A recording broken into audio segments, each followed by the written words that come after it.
1/CTIEBI1/5. To introduce this agenda item, I would now like to invite Ms. Heather Taylor Stratus, Economic Affairs Officer from the Technology and Innovation Section of the Trade, Investment and Innovation Division of ESCAP, to introduce document ESCAP CTIEBI1/5. So, Mr. Taylor. Thank you, Chair. So in my presentation today, as the Chair noted, I'm going to be presenting the main points from the committee background document ESCAP/CTIEBI1/5, which outlines the Secretariat's work and focus on investment. So over the last year, the Secretariat has been working to bring our investment work under one umbrella, under the motto of Investment for Impact. And this includes both our impact investing work and our FDI for sustainable development work. Therefore, the background document and my presentation today focus on both impact investing and foreign direct investment. And finally, I'll also conclude by talking about the considerations for the committee. The first area that I'd like to introduce is our impact investment work. Impact investments can be defined as investments made into a company or organization or a fund with the intention of having a social or environmental impact in addition to generating a financial return. In 2018, investments worldwide totaled $502 billion. Of that, $170 billion were deployed in Asia and the Pacific.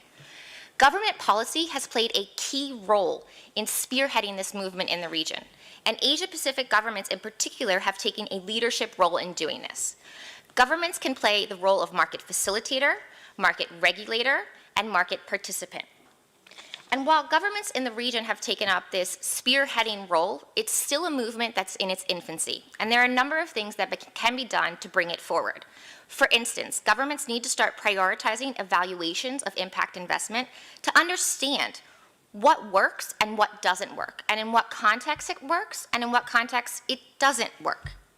Additionally, in order to meet the investment requirements of the 2030 Agenda, government policy needs to start mobilizing impact investment at scale. And here, the next area that I'm going to discuss is of particular importance: foreign direct investment, or FDI.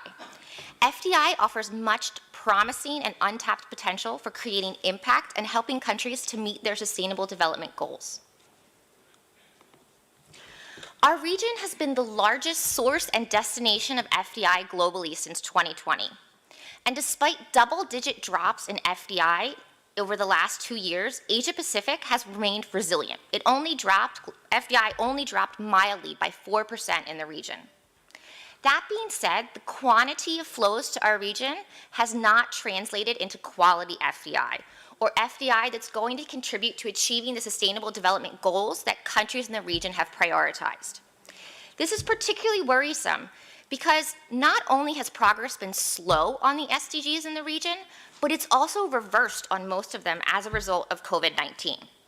Moreover, in areas such as gender, digital economy, and climate change, there have been a number of challenges and hurdles in getting investment into the region. Yet we know that FDI has much potential to help countries get back on track to achieving the SDGs.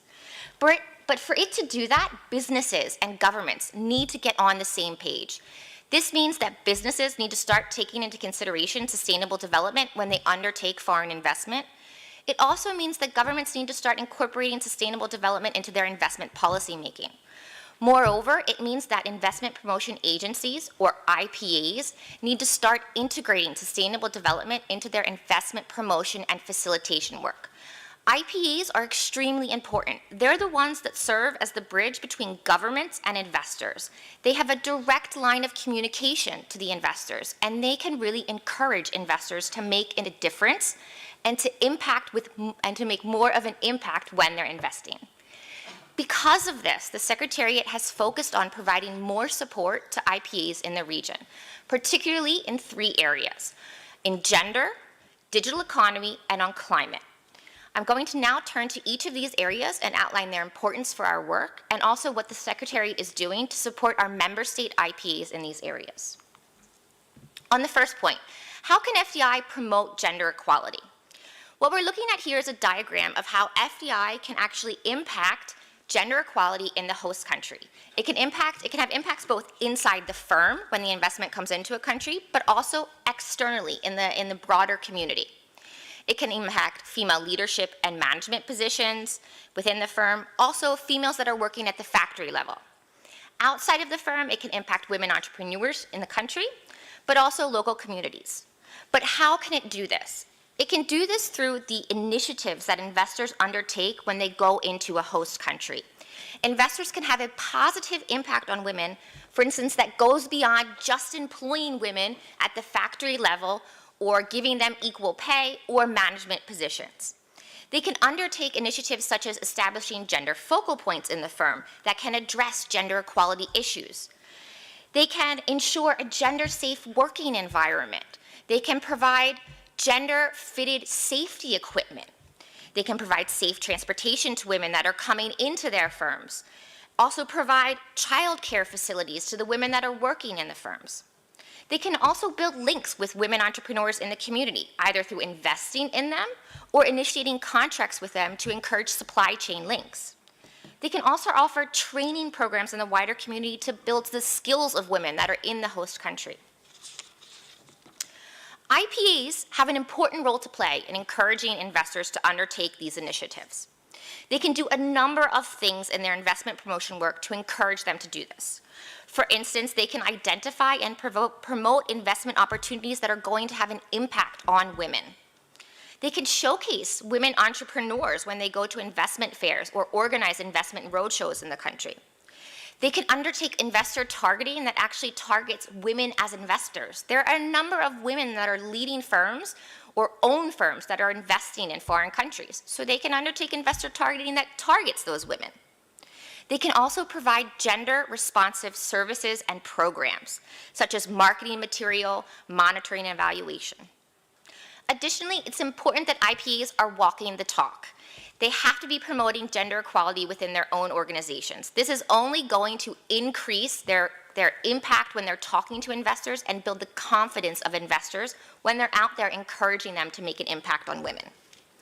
So recognizing the important role that FDI can play on gender and promoting gender equality and what IPAs can do, the Secretariat has been working with two IPAs in particular, the Bangladesh Investment Development Authority and Investment Fiji. We're working with them to identify a number of initiatives that they can undertake when they're out there talking to investors to encourage them to come in, and also initiatives they can undertake within their own organization to promote gender equality. We look forward to reporting on these initiatives and projects at our next committee session. Moving on to the next area, digital FDI, or FDI in the digital economy. There has been an explosion of FDI in the digital economy since the pandemic. It actually started growing much before that, though. Yet most of the plans for national digital economy development in Asia-Pacific countries do not include FDI as an important source for building digital economies. But FDI has an important role to play. It can contribute to building digital infrastructure, to helping firms such as SMEs digitally adopt. It can also help countries establish a thriving digital business environment through encouraging digital businesses to come into their country. Recognizing this, the Secretariat has started to make inroads in this area by supporting IPAs in particular in promoting digital FDI in these areas. As a first step, yesterday we launched a policy guidebook on promoting and facilitating digital FDI, and this is really aimed at understanding what our economies in Asia and Pacific are doing to promote digital FDI, and also making recommendations both at a policy level and an IPA level. We've also developed a capacity building program to train IPAs on how to promote and facilitate FDI in the digital economy. The first of the workshops that are in this capacity building program happened yesterday in cooperation with the World Association of Investment Promotion Agencies, and we look forward to delivering more in the future. Finally, we're also supporting our member states through delivering technical assistance, for instance, on developing digital FDI strategies. We'll be working with Bhutan in this area, for instance, after this committee session on helping them develop a digital FDI strategy. Finally, I'd like to discuss an area that the Secretariat will be, There we go. Finally, I'd like to discuss an area that the Secretariat will be building a work program in over the coming 2 years, namely supporting the promotion and facilitation of climate FDI, or FDI in climate mitigation and adaptation. FDI can have an important role in limiting the effects of climate change in several ways. Foreign investors can back projects that reduce emissions, use clean technology, or support climate-friendly sectors, such as renewable energy, water and waste management, or in the efficient use of natural resources. Foreign investment can also contribute to decarbonizing construction and infrastructure sectors, two of the largest global emitters. Yet despite ample opportunities for FDI to contribute to addressing climate change in Asia and the Pacific, investment in both climate mitigation and adaptation has not only been low, it's been declining, and it's been uneven across the region. Moreover, investment in fossil fuels has actually been increasing, and this is really worrisome because it will only exacerbate climate change in our region. There's an urgent need to bring FDI into the conversations about unlocking climate finance to developing countries, especially in Asia and the Pacific. FDI is an important source of private sector investment. It's got immense potential to fill climate financing gaps. Yet despite this, it's not been discussed in any climate forum. Not even COP. The recent decisions taken at COP, none of them included FDI and the role that it can play. Recognizing this, the Secretariat is currently working to develop a work program around supporting our member states and their investment promotion agencies in this area. We've identified 3 key ways to support investment promotion agencies. First, in helping them to identify climate projects that they will have a competitive advantage in. Second, in helping them develop climate-specific FDI promotion strategies. And finally, in helping them to train and pitch, helping them to pitch to investors on the investment opportunities they have in the climate sector. We look forward to updating the committee on this work program in the next committee session. To conclude, members of the committee may wish to share their national experiences, including effective practices and lessons learned in promoting impact investment and FDI for sustainable development. The committee may also wish to consider taking the following actions. Indicate to us the types of support you need that may be required for you to promote more impact investment and facilitate more FDI for sustainable development. Provide guidance to us on how impact investment and FDI can be more effectively promoted in your countries and in the region. And identify new and priority policy areas in both of these areas, in impact investing and FDI for sustainable development, that we should start considering in our work. I thank you, and I look forward to your questions and your country statements.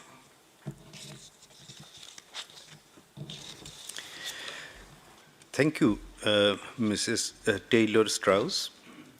This concludes the introductory part of the agenda item. Excellencies, distinguished delegates, we shall now proceed to country statements for agenda item 4. I would like to urge all speakers to adhere to the time limit of 3 minutes to ensure we can hear from all those participating. I also would like to remind delegation that in case of longer statement, you may only deliver the summary version and provide the Secretariat with the full statement for sharing through the committee website. Delegations in the room may request the speaker by raising their country name plate and will be called upon to speak from their seat, while delegations online would need to click to raise the hand function of Zoom. I hope this is clear to all the delegation members. If so, I now open the floor for country statements. The first speaker country is Indonesia, followed by Sri Lanka. So, Indonesia, you have the floor. Thank you, Mr. Chairman. Distinguished ESCAP member delegates, good morning to all of you. According to UNCTAD, the pandemic of COVID-19 led to a 35% decrease in global foreign direct investment in 2020. In the case of Indonesia, however, FDI grew steadily from 2020, 2023, 2022 with a total increase of around 16 billion US dollar. Nevertheless, the crisis caused by the COVID-19 outbreak has reversed the progress in bridging the investment gap required to reach the Sustainable Development Goals by 2030. To address this issue and following this Secretariat note, Indonesia believes that it is necessary to implement legislation and policies which encourage the development of investment that contribute to sustainable development, including fiscal and non-fiscal incentives. In addition, to achieve this tangible result in light of sustainable development, the Indonesian government has already established 54 sustainable investment projects. Each with its feasibility study, with our agency are actively promoting with the hope that this effort could contribute to sustainable development goals. Regarding the digital economy, we welcome and value the Secretariat initiative to publish a digital FDI guidebook, which includes recommendations for improving the ease of doing business through the development of online one-stop shop. Similarly, the Indonesian government has reformed the investment licensing procedure by instituting the one-stop shop called online single submission. The system integrates many licensing systems, hence the licensing process will be faster, simpler, and more convenient. The Indonesian continue to foster the growth for local digital startups. Nowadays, many digital-based on enterprise in Indonesia are expanding international and growing in size. One of the Indonesian transportation startup company has become a major participant in Southeast Asia. Hence, we would encourage ESCAP to maintain its support for investment promotion and facilitation of FDI in the digital economy and our joint effort to advance this field.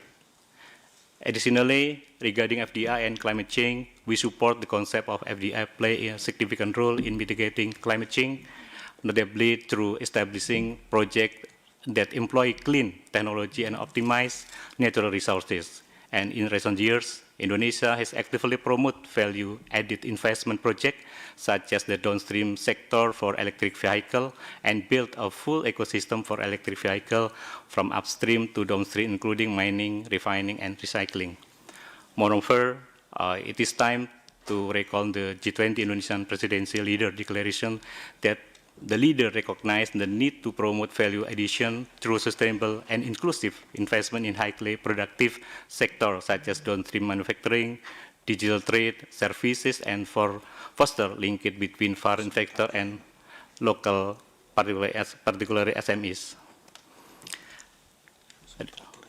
Regarding Indonesia chairmanship in ASEAN in 2023, we also want to inform all colleagues that we plan to confirm the ASEAN Investment Forum that set line of the ASEAN Summit in early September in 2023 in Jakarta. We expect that the forum will be attended by ASEAN minister in charge of investment, government agency, private sector, and international organization to exchange view and discuss strategy to attract more FDI to support sustainable development and showcase sustainable investment opportunity. We look forward to support and close collaboration from ESCAP and all member states in this forum. I thank Mr. Chairman. Thank you, Indonesia. The next country is Sri Lanka, followed by Pakistan. So, Sri Lanka, you have the floor. Good morning, Excellencies, distinguished participants, ladies and gentlemen. I would first like to thank ESCAP for honoring me with the opportunity to address this distinguished gathering and share our experience today. Sri Lanka's commitment to achieving the Sustainable Development Goals is explicit in our national policies and development plans, and we believe that the economic transformation of the country is strengthened by green growth and social inclusivity. As the country moves forward with its ambitious development agenda, for the catalytic role that FDI has to play as the best non-debt source of foreign exchange becomes vital in economic development of the country. As the premier institution in Sri Lanka, mandated to promote and attract FDIs, BOI Sri Lanka always focus on attracting investment that contributes towards achieving SDGs as envisaged in 2030 UN Agenda. The importance of being aligned with SDGs has been well understood, and it has been articulated in the BUI strategic framework, which presents a strategic approach in targeting and securing significantly higher levels of quality and sustainable FDI to Sri Lanka. BUI is a partner in developing Sri Lanka's SDG Investor Map, a tangible market intelligence tool to direct private capital towards achieving country's SDGs.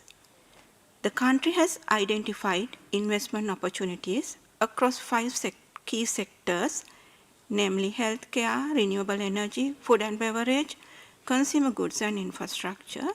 And currently we are having a series of sector deep dive workshops aligned to the key investment opportunity areas and sectors.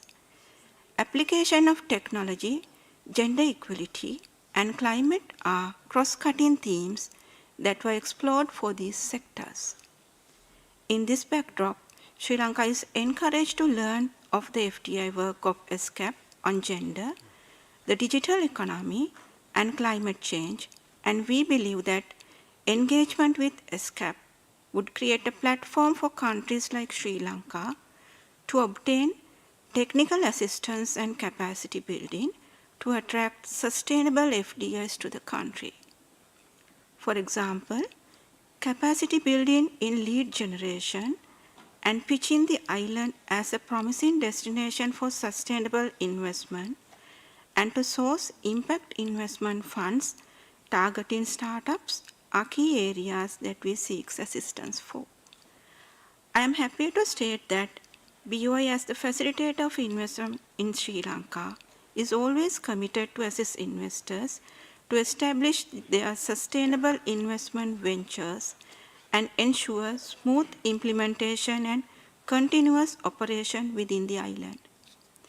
With all the positive initiatives implemented by BOI to strengthen its facilitation role, such as establishment of Investor Facilitation Center, the IFC, digitization of BOI functions, promoting reinvestment, and introduction of Partnership Finder database, etc., BOI contributed to create an investment-friendly environment to attract much-needed FDI to the country while assisting existing BOI enterprises to continue with their functions amidst various economic challenges.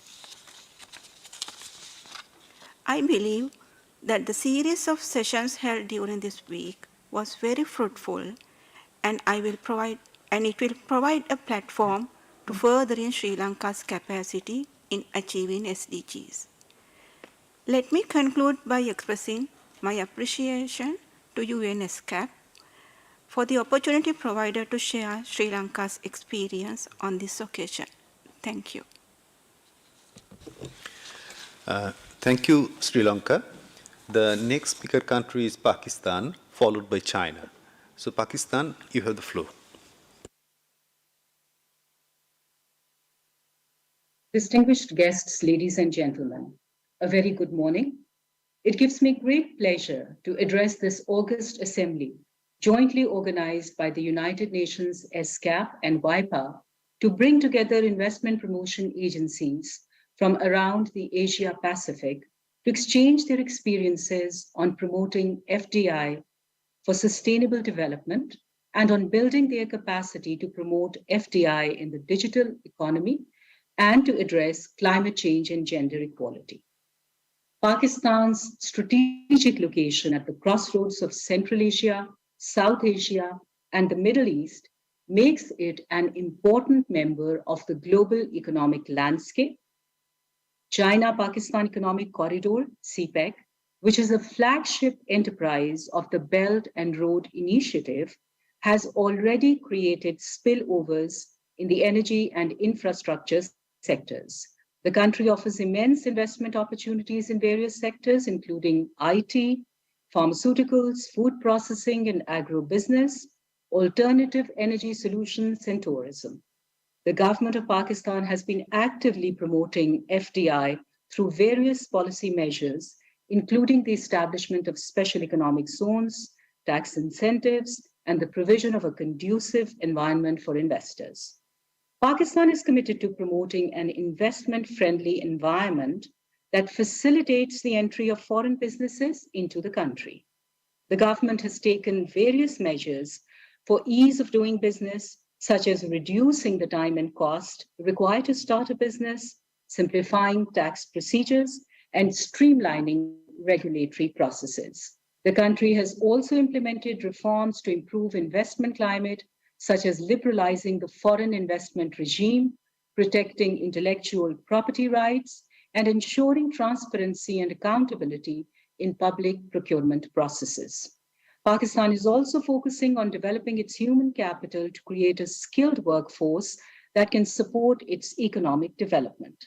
The government has launched various initiatives to promote education and vocational training, and the country has a large pool of young, educated, and talented individuals who are eager to contribute to the growth of the economy.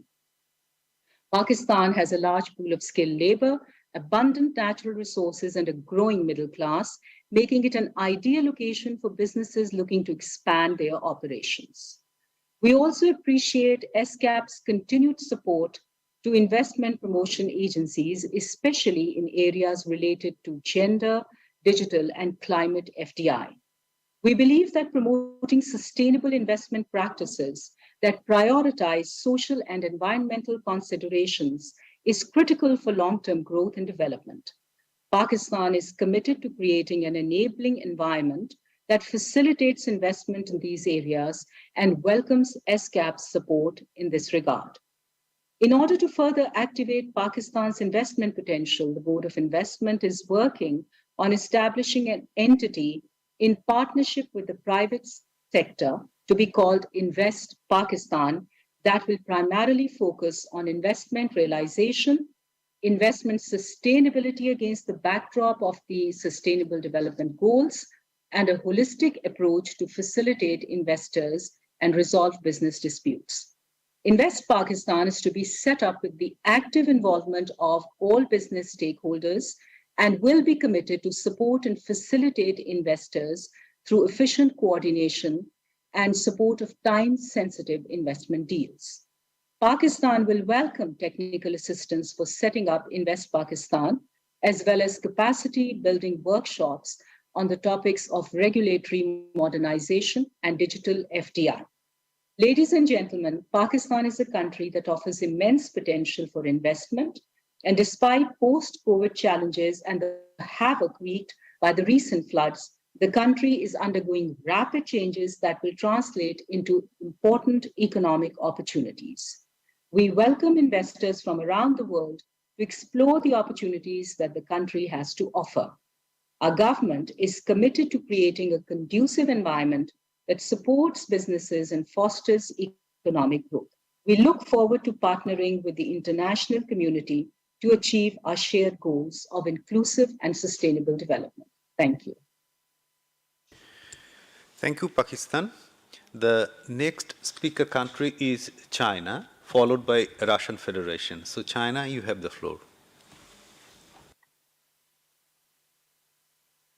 感谢主席，女士们，大家好。近年世界经济衰退风险上升，单边主义、保护主义抬头，世纪疫情影响深远，跨境投资受到严重影响。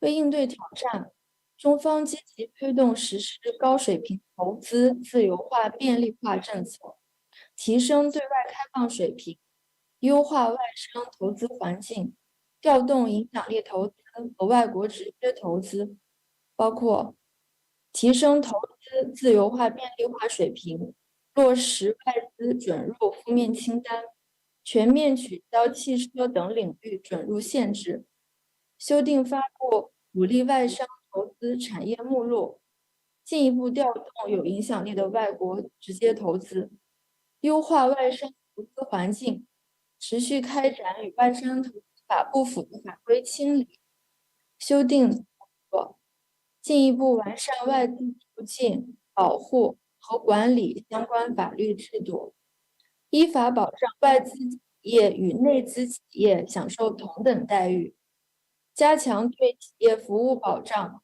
协调解决重点外资企业运营和外资项目建设中的困难问题。同时，我们不断推动对外投资便利化，为企业走出去提供服务保障，与各国加强政策协调。2022年，我们与15个国家签署了数字经济和绿色发展领导投资合作备忘录。中国政府一直鼓励有实力、信誉好、有国际竞争力的企业按照市场化原则和国际惯例开展对外投资合作，服务当地经济社会发展，实现互利共赢。2022年，中国实际使用外资1891.3亿美元，同比增长8%。对外直接投资1465亿美元，增长0.9%，主要集中在亚太国家。中国共产党去年召开的20大，为未来5年乃至更长时期推进高水平对外开放做出了战略部署。我们将继续多措并举，不断提高利用外资的质量和水平。愿与各方一道加强在数字经济、绿色经济、减贫、抗疫等方面投资合作。同时，我们希望各国加强协调合作，坚持全球化方向和多边主义，反对保护主义，持续提升贸易和投资便利化、自由化，保障全球供应链的开放、稳定和安全。降低疫情对全球供应链冲击，为企业跨境投资合作营造开放、包容、透明、公平、可预期的营商环境，携手推动区域和全球经济复苏，共同构建人类命运共同体。谢谢。Thank you, China.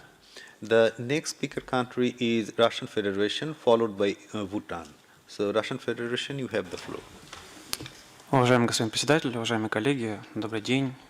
Мы убеждены, что наращивание инвестиций, и в частности инвестиции в сектора ЦУР, инвестиции в исполнение целей Парижского соглашения – это ключ к устойчивому, всестороннему и инклюзивному восстановлению мировой экономики после кризиса.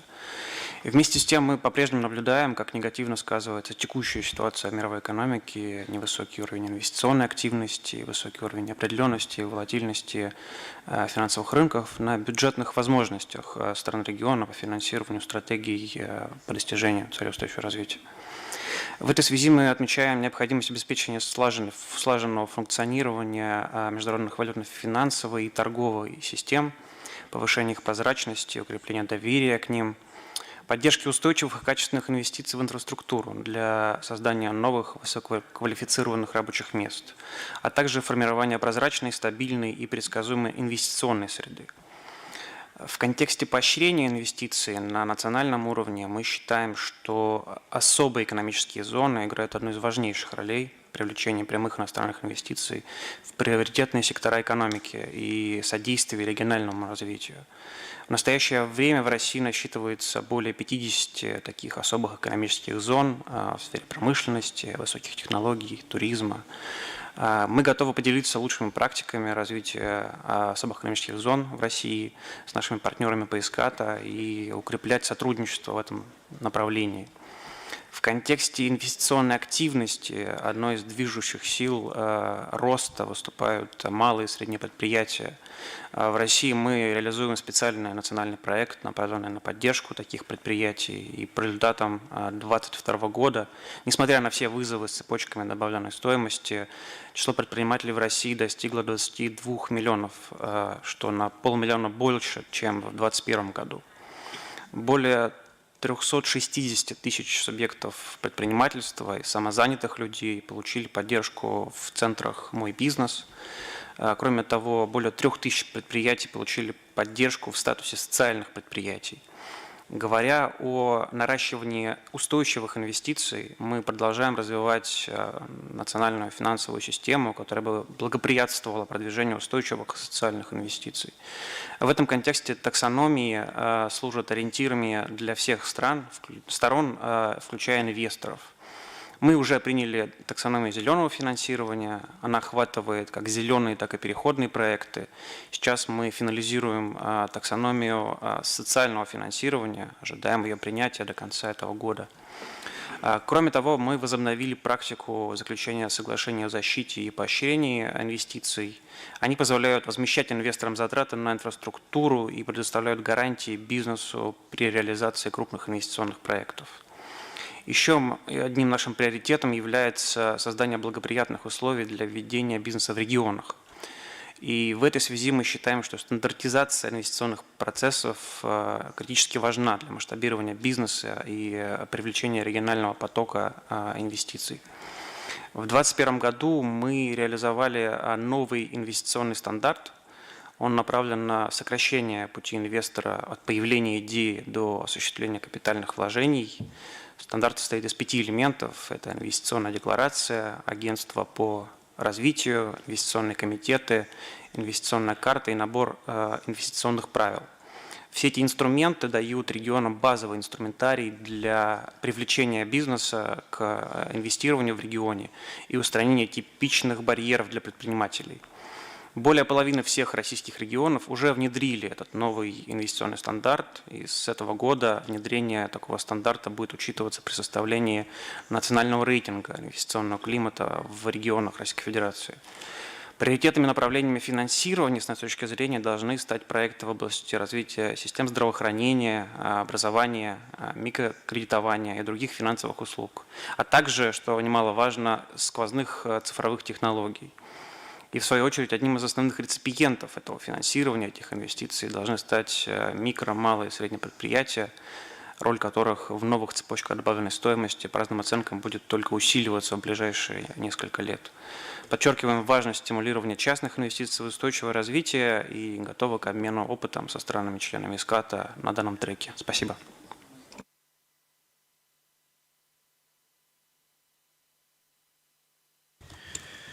Thank you, Russian Federation.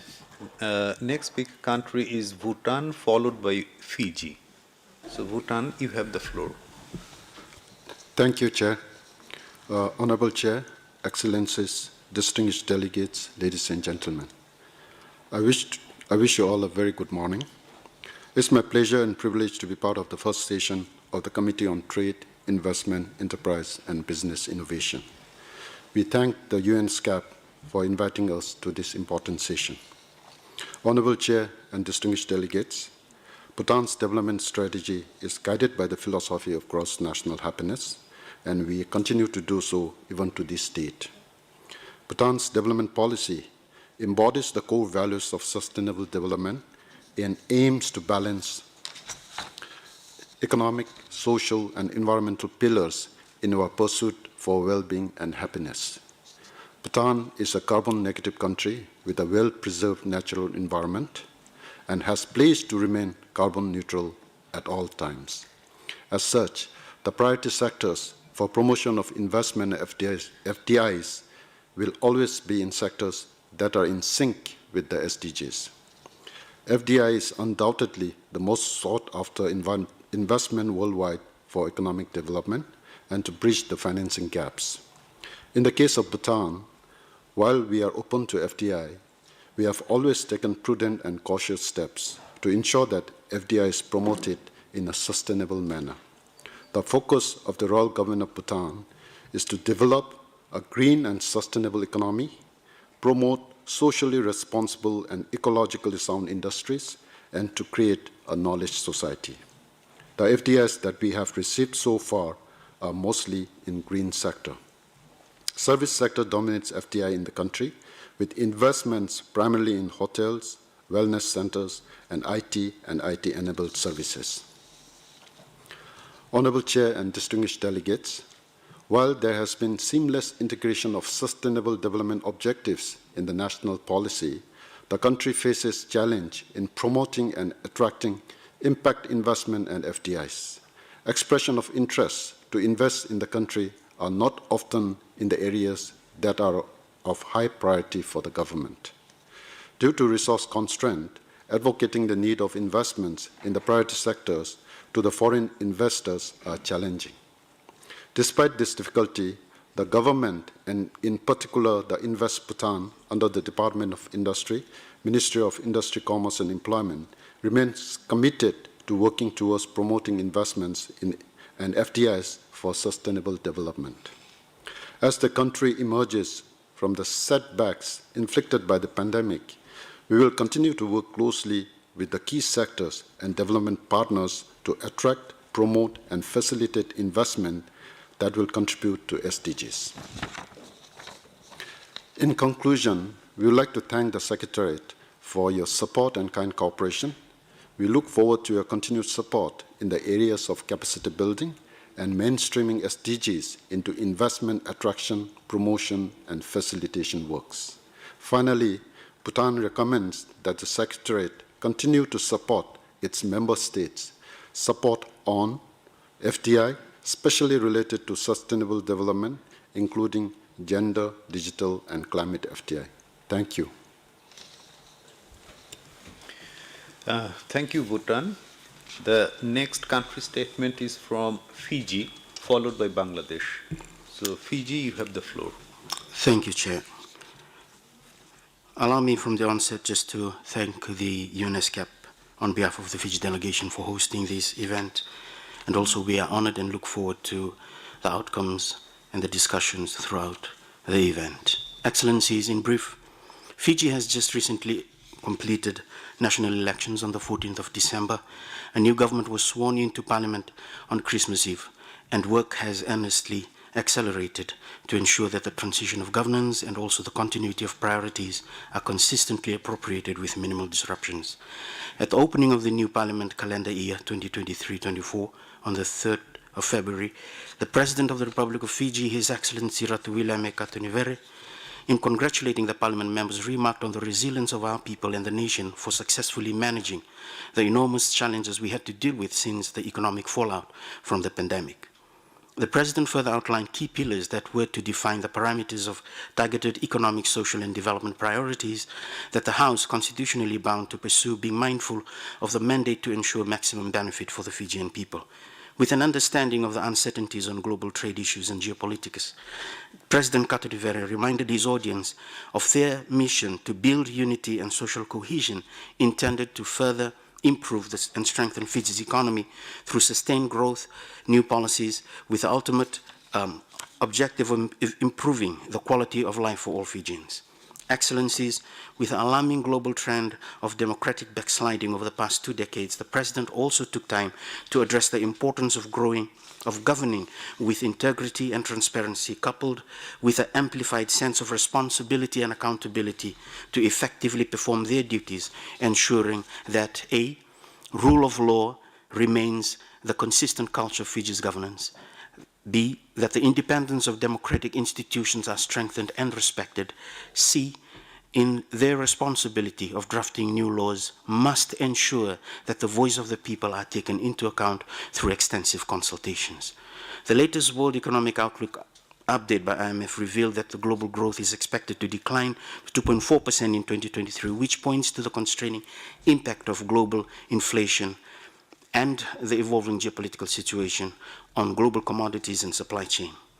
Fiji's economic recovery has been gradual, consistent, and reasonable thus far, given the nature of the current global climate and existing inherent vulnerabilities common to small island states, coupled with a sustained impact of pandemic on public health infrastructure disruptions it has caused on the socio-economic fabric of our communities.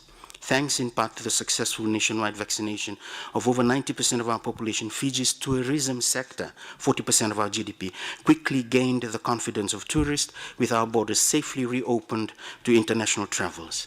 Other sectors, excellencies, are also picking up as conditions permit. While these positive developments have contributed to our post-pandemic recovery, challenges, however, remain in the form of national debt, which is anticipated to reach the $5 billion mark by July. equivalent of 85% of our GDP. Consequently, Excellencies, this debt crisis have implications on government's capacity to implement development priorities in critical infrastructure projects such as roads, hospitals, and ports, to name a few. Our national debt is a concern. Simultaneously, it presents an opportunity for development partners to invest in a sustained socio-economic recovery framework aligned to the SDGs by adopting measures such as debt relief options that create sufficient fiscal space. Honorable Chair, as a small island developing state, we are at the receiving end of the repercussions of multiple crises. It is given that the geographical makeup of our country has imposed heavy constraints in our quest for economic growth and sustainable development.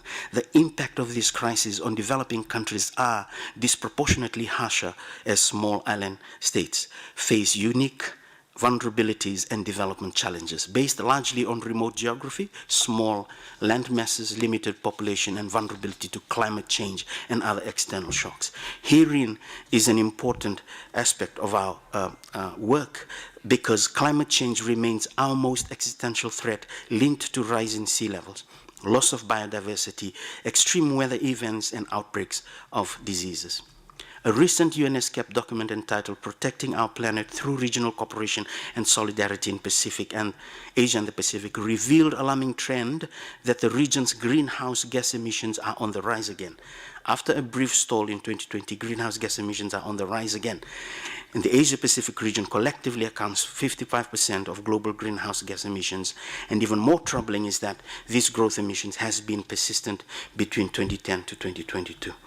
The report further highlighted the current ambition as set out in the collective NDCs, which fall short of what is needed to reach the Paris Agreement targets. These are worrying trends for the Asia-Pacific region, particularly for small island developing states.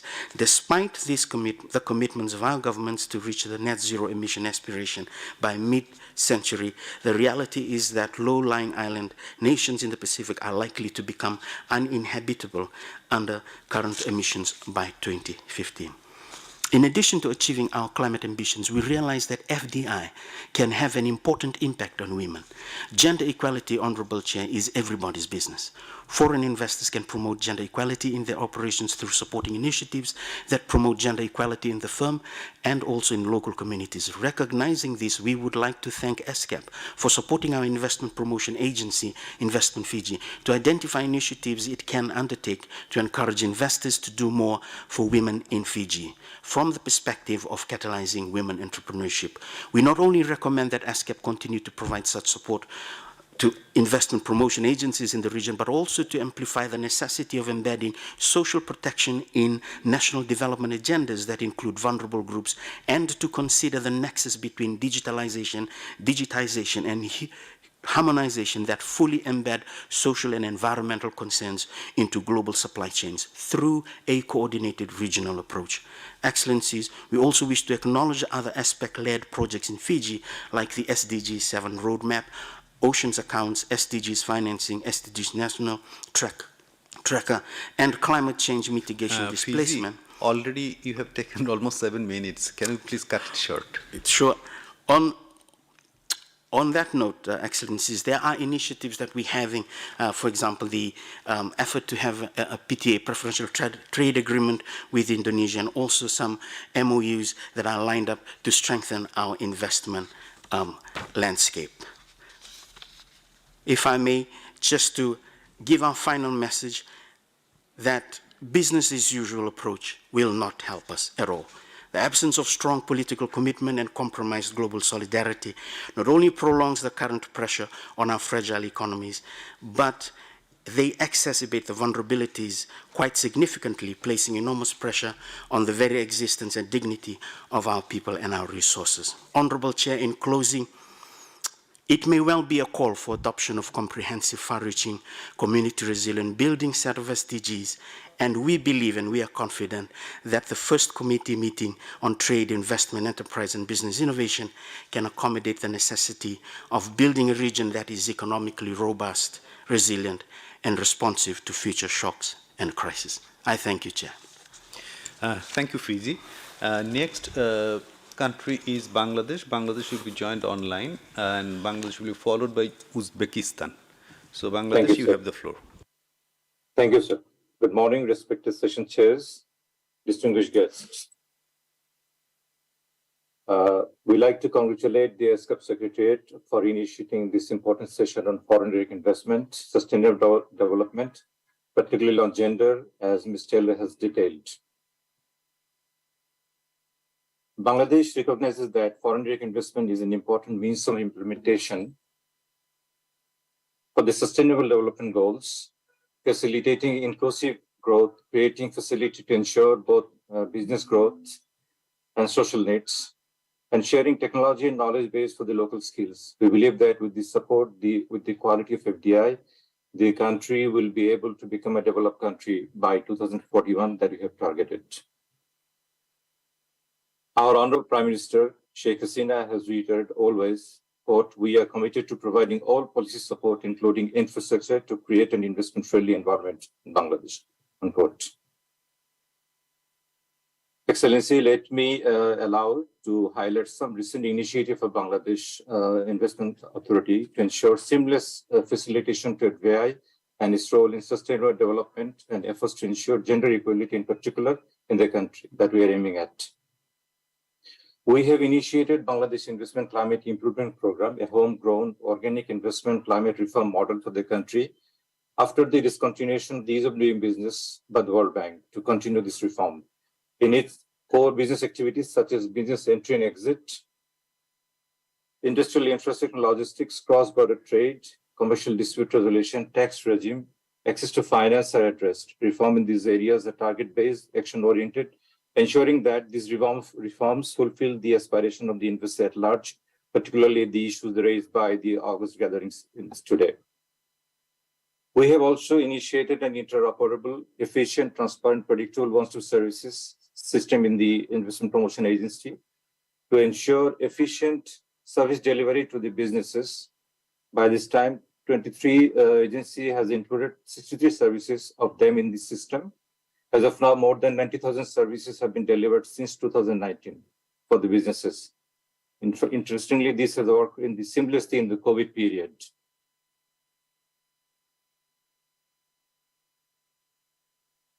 Excellency, we are encouraged to learn that the Secretariat work on supporting ESCAP member states is promoting and facilitating FDI that promote inclusive investment, fulfilling SDG target relating to gender equality, bridges digital divide, and addressing the climate change. We recommend that the Secretariat continue to provide ESCAP member states and their investment promotion agencies and support in these areas. We are pleased to share that Bangladesh Investment and Development Authority is working with ESCAP areas and promoting gender equality in particular, which is important issue for foreign direct investment. That has been shared in the presentation by Dr. Taylor. We recognize that investment promotion agencies, as part of their responsibilities, bridge between government and the private sector. With this leverage, the IPS can encourage the investors to undertake those FDI which has a greater impact on women participation in the economy. In this context, BIDA and ESCAP would like to work together to identify initiatives, discussing with the policymakers and the investors to promote gender equality in this investment ecosystem. BIDA is also actively considering for a formal engagement with ESCAP to affect this partnership. We look forward to working with ESCAP on this topic and recommend that ESCAP continue to support other member states in their endeavors to ensure that the FDI they attract has a greater and positive impact on the gender equality. Thank you, Excellency, for your kind sharing us for the vision. Thank you, sir. Thank you, Bangladesh. So next speaker country is Uzbekistan, and it will be followed by Mongolia. So Uzbekistan, you have the floor. Good morning, Your Excellencies. Let me express my deepest gratitude for the organizers of this event for getting all the decision makers together and to discuss vital, important issues for the world. Uzbekistan has been committed in undertaking the digital transformation, women empowerment, as well as the climate change revolution. Overall, the digital transformation, if I come with a few numbers, last year, out of 715 all the government services, 370 has been delivered by the digital platforms. over 12 million people, which is roughly equal to the economic able population of Uzbekistan, has been used some sort of digital services when it comes to related to the government. For the women empowerment, as you may be aware, our head of Senate is a woman, and we have many government positions occupied by the women. There are many representatives in the business community and many representatives in the influencers. When it comes to climate change, according to the new strategy of development for 22 to 25, introducing green economy technologies is in all areas of the life are main priorities, as well as increasing the economy's energy efficiency by 20%. We have an ambitious goal by 2030 to reach renewable energy generation of the 25% of the needs of the country. In conclusion, I would like to agree with all the participants that have been presented before and recommend that the ESCAP continues to provide capacity building and technical assistance to member states and to their investment promotion agencies in this area. Thank you. Thank you, Uzbekistan. Next country will be Mongolia, followed by Tajikistan. So Mongolia, you have the floor. Thank you, Chair. Honorable Chair, distinguished delegates, economic slowdown caused by the COVID-19 pandemic and geopolitical challenges hinders the implementation of sustainable development goals worldwide. To overcome this, in my country, the new Ministry of Economy and Development was established in 2022 with the aim to provide integrated development management, organization, and methodology for development policies and planning at the national, sectoral, intersectoral, regional, and local levels. Mongolia also re-established the Foreign Investment and Trade Agency under the new ministry to improve the country's investment environment and investor confidence, while also establishing the appropriate conditions for attracting foreign investors to investment opportunities. The new agency will strengthen the engagement with investors in coordination with the government on investment attraction and facilitation to improve upon previous uncertainties that had hindered foreign direct investment into our economy, particularly in sectors beyond mining, agriculture, information technology, tourism, and renewable energy sectors to diversify the economy. Moreover, to restore economic growth and create favorable environment for FDI, Mongolia is putting emphasis on the issue of providing support, discounts, and incentives to the economic sectors that are important to meet the SDGs, increasing production, export, and jobs to support local development, introducing new technologies and management, and improving Mongolia's competitiveness by the characteristics of industries and activities, which all would be reflected on the draft revision of the law on investment. At the same time, we will work to expand the investors' activities, increase investment, eliminate the difficulties investors face, and protect investors' interests. We are also grateful to the UN ESCAP Secretariat for organizing capacity building workshop on promoting FDI in the digital economy and fourth industrial revolution. We also thank the Secretariat for providing technical assistance to strengthen the capacity of the Ministry of Economy and Development. We are confident that ESCAP will further provide capacity building workshops and technical assistance to investment promotion agencies across the region to attract and facilitate FDI that contributes to gender equality, bridges digital divides, and addresses climate change. Thank you. Thank you, Mongolia. The next country statement will be given by Tajikistan, followed by Kiribati. So, Tajikistan, you have the floor. Thank you very much, Mr. Chair. Distinguished guests, I believe it is critical to focus on the role of mobilizing impact investment and foreign direct investments for sustainable development in Tajikistan. I'm here. As a developing country, Tajikistan, as many countries of the region, is facing a range of social and environmental challenges, including climate change. However, we also have a wealth of resources, including a young and growing population, abundant natural resources, and a strategic location at the crossroads of Asia. To unlock our full potential, we must harness the power of investment. Impact investment can provide necessary capital for Tajikistan's social enterprises and sustainable development projects. For example, investments in clean energy, sustainable agriculture, pharmaceuticals, and ecotourism can not only create jobs and economic growth, but also help to protect our natural resources and preserve our cultural heritage. Foreign direct investment can also play a critical role in driving Tajikistan's development. By attracting companies from abroad, we can create new industries, transfer knowledge and technology, and increase exports. This can lead to improvements in education and health, as well as infrastructure development, which is essential for economic growth in the country. However, we understand attracting these types of investments is not easy. To mobilize impact investment and foreign direct investment for sustainable development in Tajikistan, we have created enabling environment that is attractive to investors.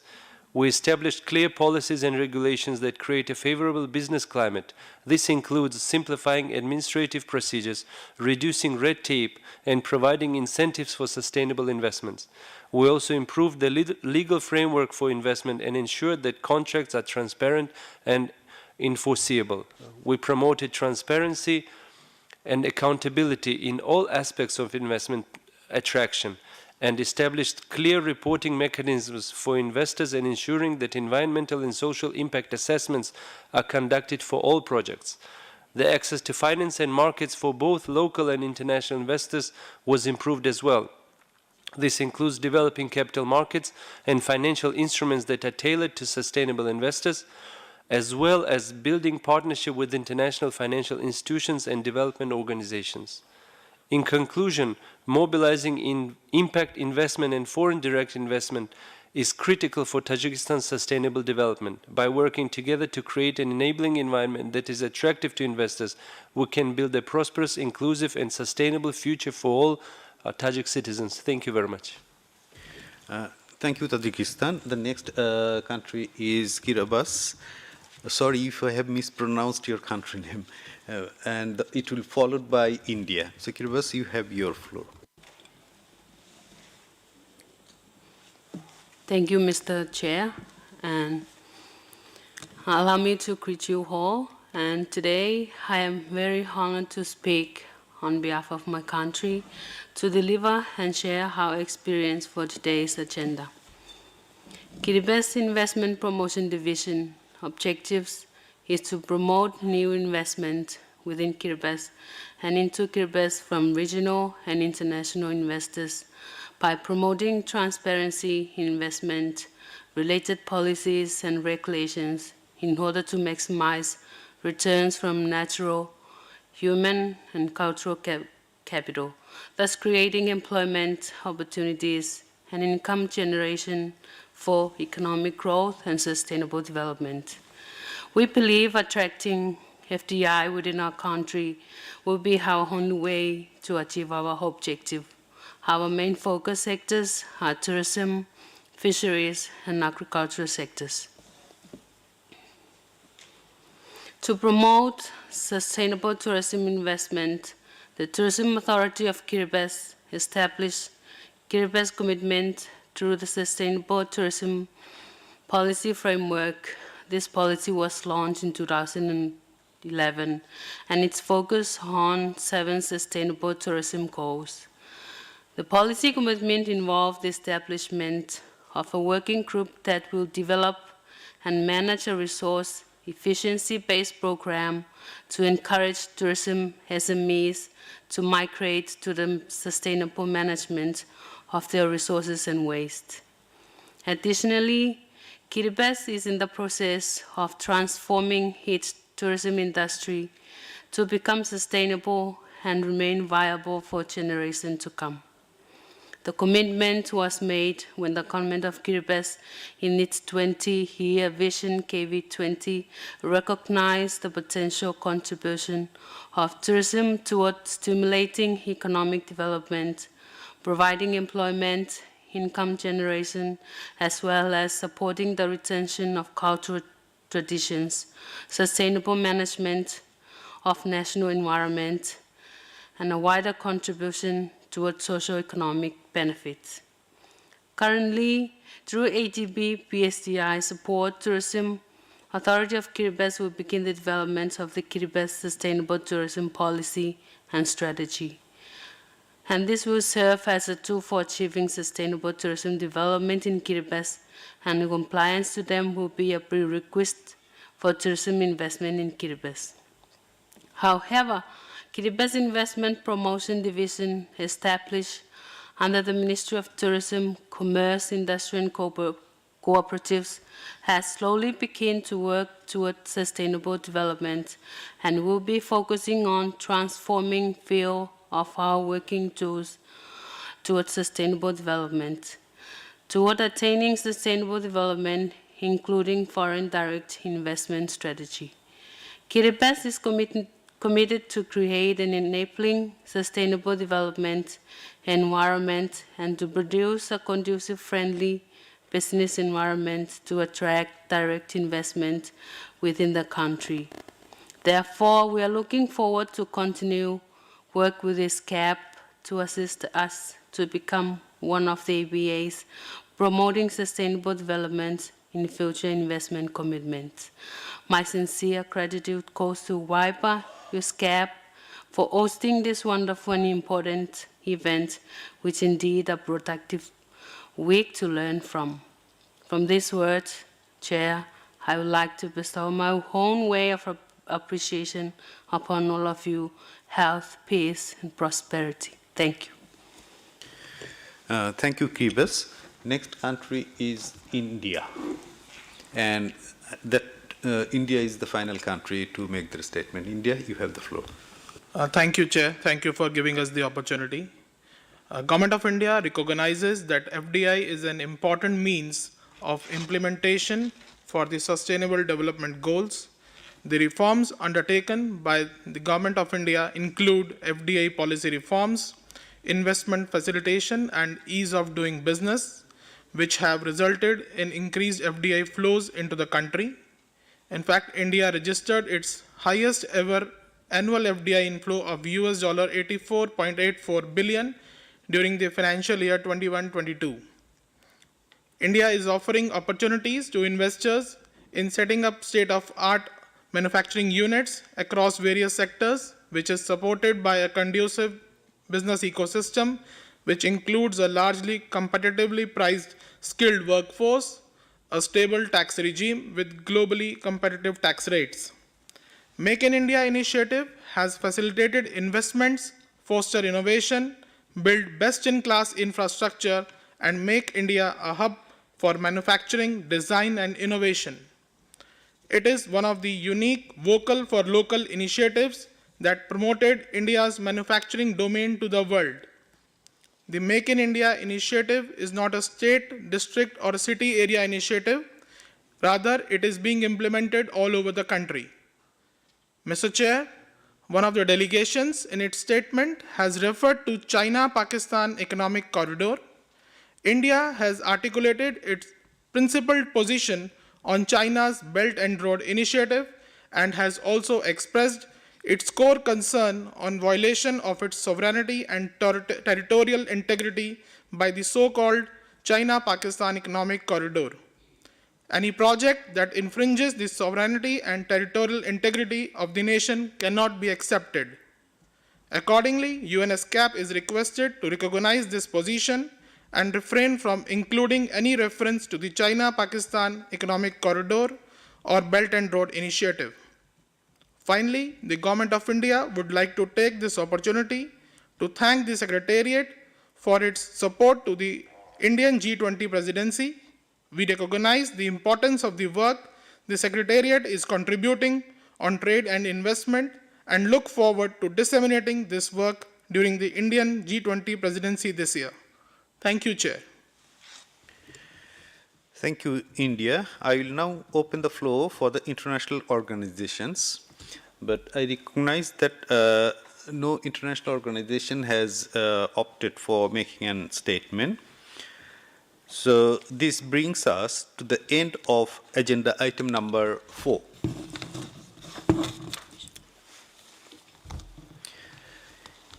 Excellencies, distinguished delegates, we will now continue with agenda item number 5 on enabling business innovation for inclusive and sustainable development.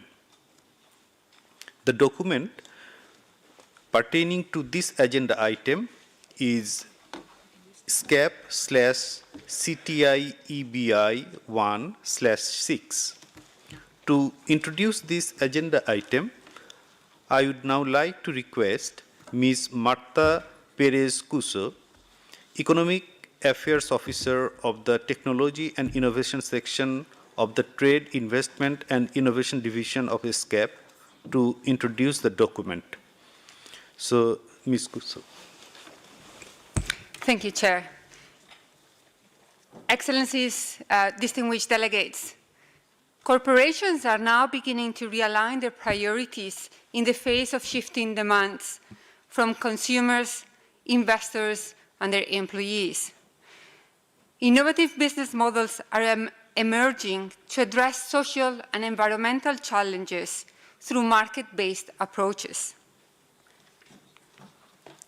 There is a diversity of avenues on how businesses can address social and environmental challenges through market-based approaches. Here are two types. Social enterprises, that is, businesses that generate revenue to address social and environmental challenges, and also inclusive business models, which provide goods, services, and livelihoods on a commercially viable basis to people living at the base of the economic pyramid, making them part of the value chain as suppliers, distributors, retailers, and customers. And at ESCAP, we are very pleased to see that there are a wide variety of these examples operating across many countries in Asia and the Pacific. We would also like to be able to see more examples and to expand and deepen the impact of these impact business models. Governments are also realizing the opportunities that these business models bring not only for economic growth, but also for addressing social and environmental challenges. And they have been taking action. As market facilitators, governments have adopted national social enterprise strategies and inclusive business strategies. They have also put in place dedicated units in the governments and ministries to take action. As a market regulator, several governments in this region have already adopted laws and regulations that enable, support, and incentivize actors. For example, they have adopted specific legal forms and criteria to recognize social enterprises and to accredit inclusive business models. Governments have also strengthened the impact economy as market participants by enabling access to impact capital or by sourcing from social enterprises. These are just of the examples of actions taken by governments, but you will find further details in the note provided by the Secretariat. Regional cooperation and South-South collaboration will also be critical to promote business innovation for inclusive and sustainable development goals, and more broadly, to scale up the new wave of businesses putting purpose alongside profit.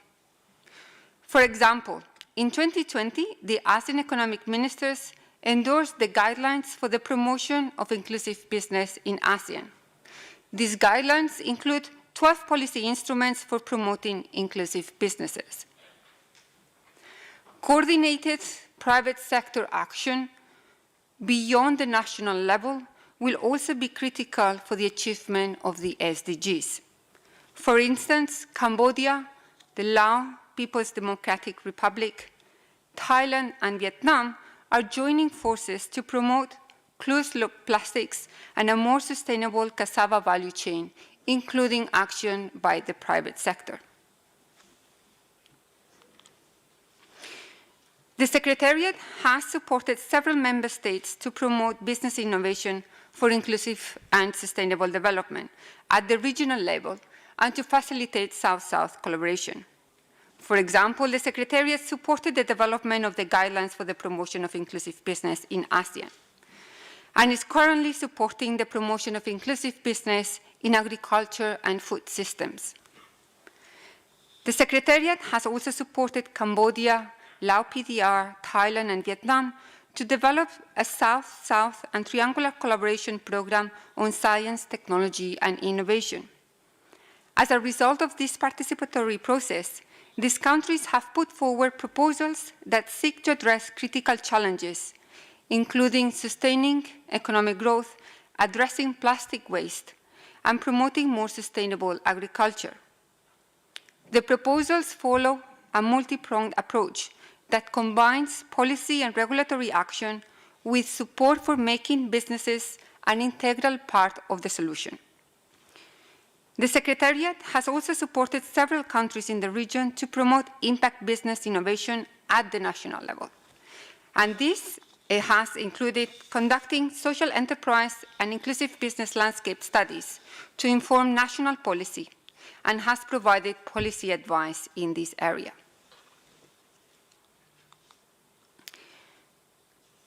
As we have progressed in the promotion of impact businesses, we have also heard from you what is the support that is needed to continue promoting more of these impact business models for inclusive and sustainable development. And some of the support that you've mentioned that will be needed includes continuing building awareness and capacity among governments, officials, experts, and institutions on inclusive business coaching and inclusive business accreditation. We have also heard of the need to expand access to investment and financing opportunities for these impact businesses, and to build capacities on impact measuring and managing to make sure that we are credible when we identify social enterprises and inclusive business, and to ensure that we continue measuring the impact so that we can raise the bar. Moreover, the experience shows that there are opportunities to mainstream business innovation for inclusive and sustainable development in public strategies and programs. For example, to mainstream the promotion of inclusive business or of social enterprises as part of strategies that seek to develop and support the development of small and medium enterprises. To conclude, the committee may wish to share national experiences, including effective practices and lessons learned in promoting business innovation for inclusive and sustainable development. The committee may also wish to provide guidance on the type of support, whether it's training, knowledge sharing, research, or advisory services that you may require from the Secretariat. Also on how ESCAP could support business innovation across common challenges, and how to expand the promotion of inclusive business and social enterprises across Asia and the Pacific. Many thanks for your attention. Thank you, Ms. Perez-Cuso. This concludes the introductory part of this agenda item number 5. Excellencies and distinguished delegates, we finished our agenda item number 4 with the final country statement of India, but Pakistan has wanted to respond on India's country statement. So we will go back and get the statement from the Pakistan and come back for the country statements on agenda item number 5 then. So Pakistan, you have the floor.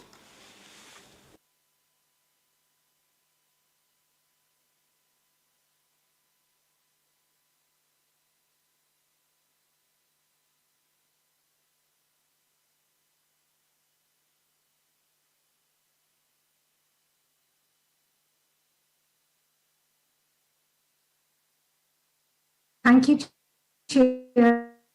Am I audible? Probably you have internet connection problem. Your voice is broken. Okay, so let me know if now. You can go ahead with your statement. Thank you, Mr. Chair. We strongly reject India's persistent propaganda against CPEC. Pakistan has shared irrefutable evidence of India's sinister campaign to sabotage CPEC through its dossiers released in 2020 and 2021. India has no locus standi whatsoever on the China-Pakistan Economic Corridor, which is a flagship project under the Belt and Road Initiative. It promises socio-economic uplift and regional connectivity. No amount of Indian machinations or propaganda can undermine the significance of CPEC for peace, development, and prosperity of the region.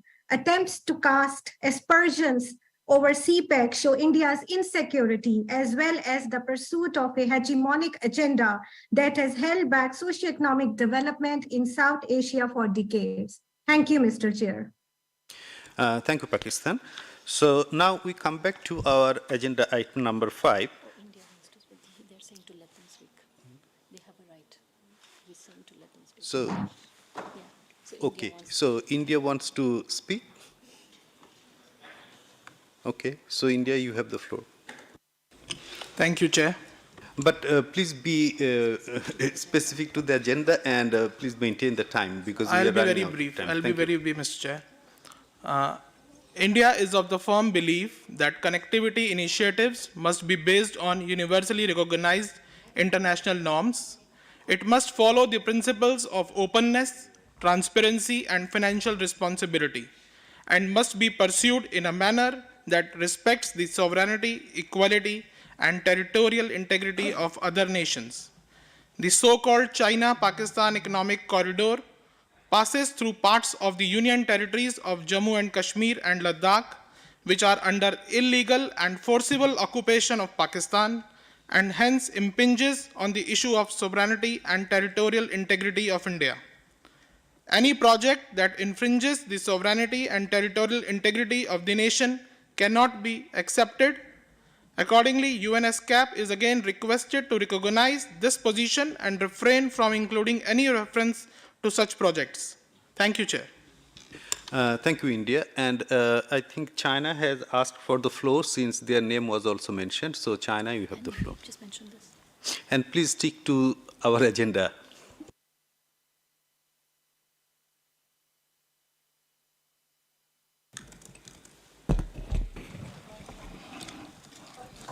尊敬的主席先生，各位代表，针对印度代表刚刚指责“一带一路”和中巴经济走廊损害印方领土主权完整问题，中方需要做出如下的回应。ESCAP 是促进区域经济社会发展合作的平台。ESCAP 的议事规则应当得到尊重。印方代表刚刚的发言不具有建设性，不利于团结合作的精神，并不适当，也不可接受。“一带一路”倡议由中方提出，10年来，这一倡议已经受到各方的广泛欢迎，成为了国际公共产品。参与的国家和国际组织的数量不断增长，务实合作的成果有目共睹。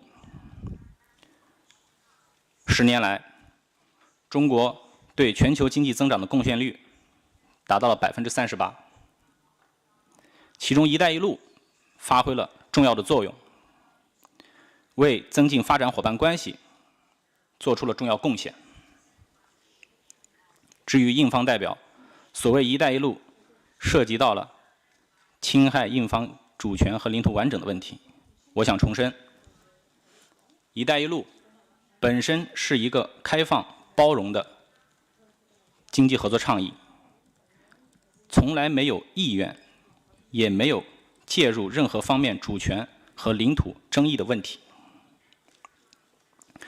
中国在同有关国家高质量共建“一带一路”的进程中，始终坚持平等、透明、开放，始终坚持共商、共建、共享，坚持平等协商、互利共赢，坚持按照市场规律和通行的国际规则行事。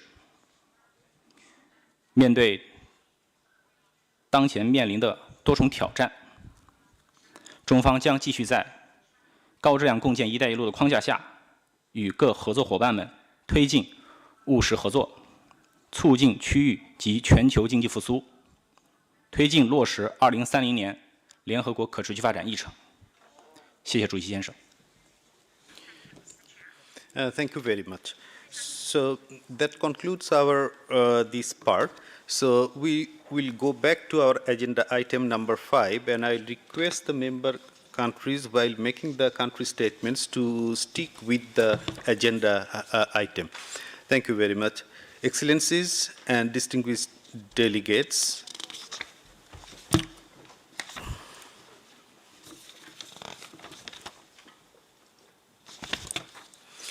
we shall now proceed to country statements of agenda item number 5. I would like to urge all speakers to adhere to the time limit of 3 minutes to ensure that we can hear from all those participating. I also would like to remind delegates that in case of longer statements, you may only deliver the summary version and provide the Secretariat with the full statements for sharing through the committee website.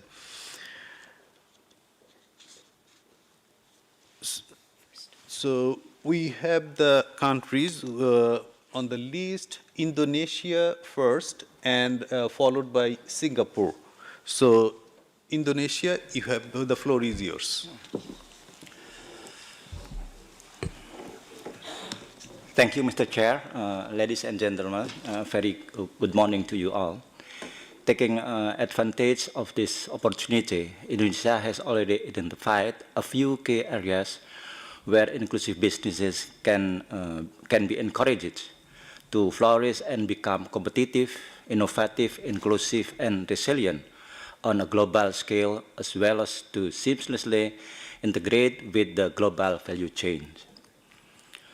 Firstly, we took note that inclusive business coaching and mentoring is a tool to support such companies in making the transition to inclusive business, while also helping to improve investment readiness, commercial viability, and enhance social impact. This will increase growth, connectivity, and new competitiveness. Secondly, we also emphasize the significance of accreditation and digital transformation for inclusive business. The COVID-19 pandemic has had a significant impact on changes to the micro, small, and medium enterprises businesses model, and the shift in customer expectation and competitor behavior are crucial to the survival of a conventional business model. One of the conditions that must exist in the economy for the adaptation on sustainable technology to micro, small, and medium enterprises is the human resource base and capabilities which strongly correlate with the micro, small, and medium enterprises' competitiveness and sustainability. In regard to that matter, we encourage support for inclusive businesses to part in green recovery and the digital economy. Thirdly, it's undeniable that inclusive partnership between micro, small enterprises with medium and large businesses are very important due to increasing participation in the global value chain.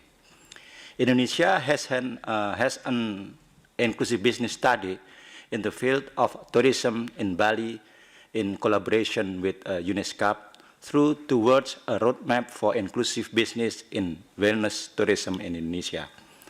Currently, Indonesia is mapping other sectors that can be explored that encourage the growth and development of inclusive business, such as agriculture and fisheries sector, as well as pushing the inclusive business model into the next 2025 up to 2030 National Medium-Term Development Plan. Indonesia has officially assumed that 2023 ASEAN chairmanship. This is a momentum for Indonesia, to significantly benefit the ASEAN region, as the baton was passed from Cambodia at the 5th ASEAN Inclusive Business Summit. Indonesia, particularly the Ministry of Cooperative and Small Medium Enterprises, as ASEAN Coordinating Committee on Micro, Small, and Medium Enterprises as a focal point, will proudly to be host the 6th ASEAN Inclusive Business Summit in 23 up to 25 August 2023 in Bali, bringing about the theme of incentivizing businesses for inclusive growth will represent Indonesia's commitment to promoting and enabling environment for inclusive business in ASEAN. We would like to express our gratitude and appreciation to ESCAP for continued support, and we do hope that it will continue to do so in the future, particularly with regard to IB accreditation, coaching, connecting to the IB ecosystem, and exploring IB solutions for climate change and the environment to bringing green economy.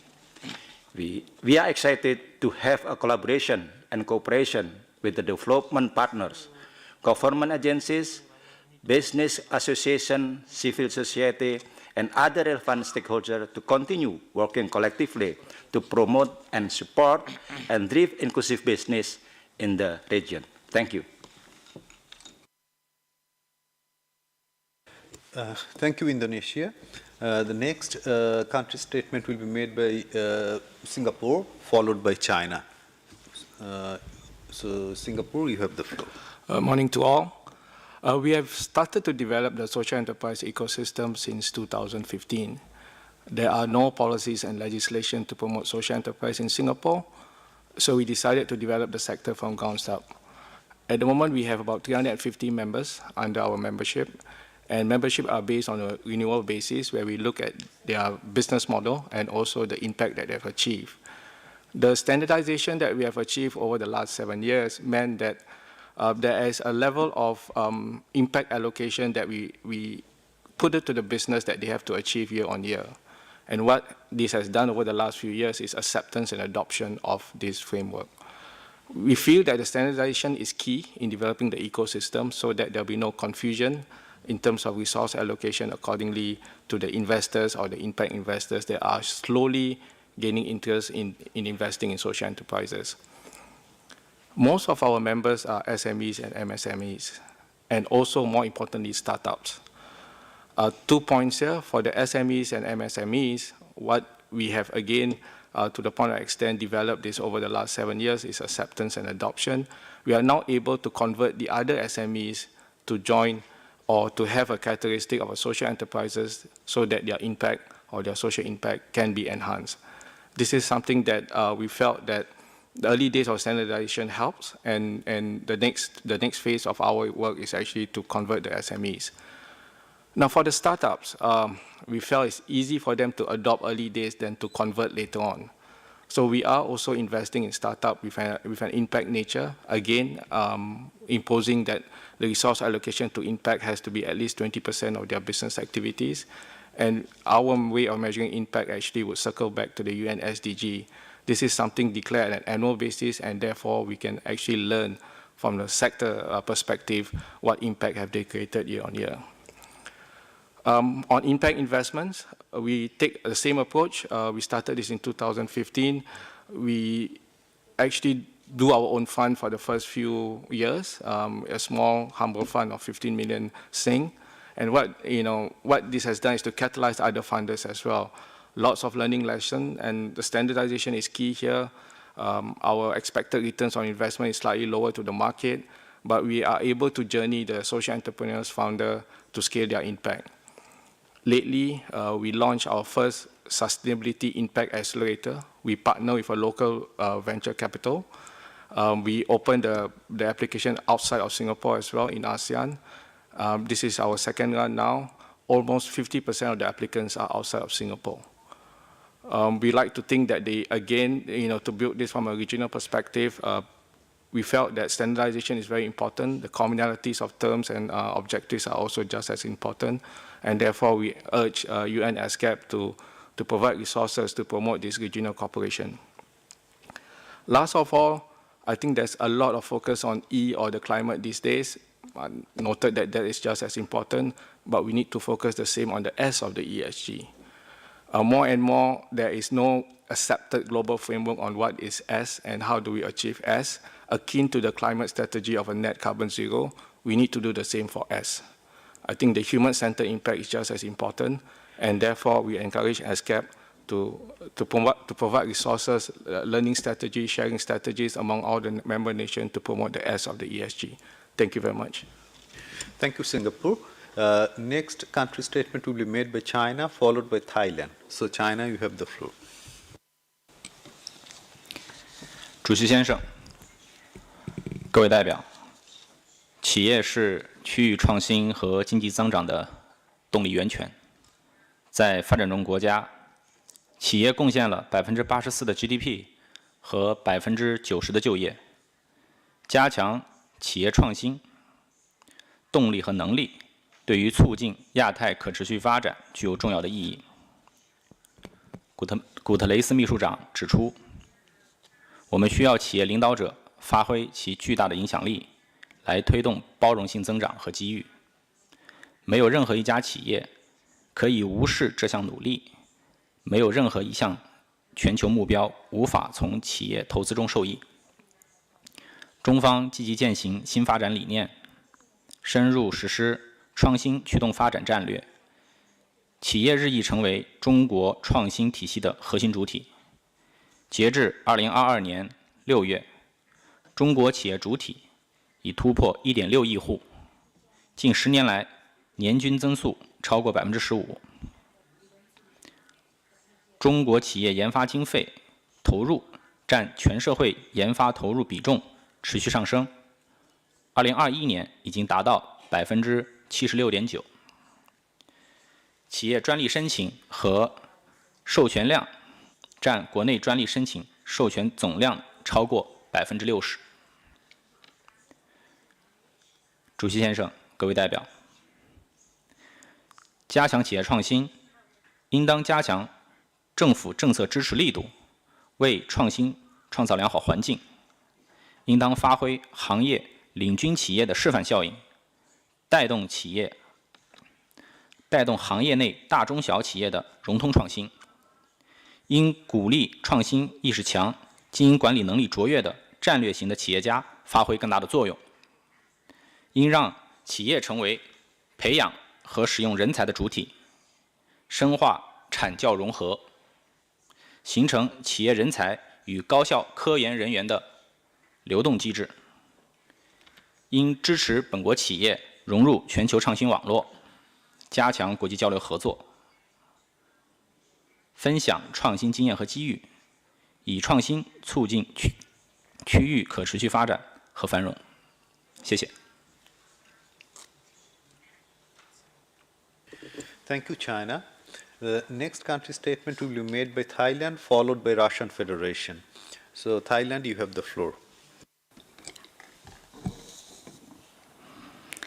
Honorable Chair, distinguished delegates, Thailand, first of all, would like to thank ESCAP for its active role in steering a highly timely agenda on innovation for inclusive and sustainable development in the Asia-Pacific region. As we have witnessed, the great pandemic of COVID-19 has exposed the widening economic disparities from within and across countries, as well as vulnerabilities facing those in the grassroots economy. Among most vulnerable are MSMEs, women entrepreneurs, and small-scale farmers who had great difficulty surviving the pandemic.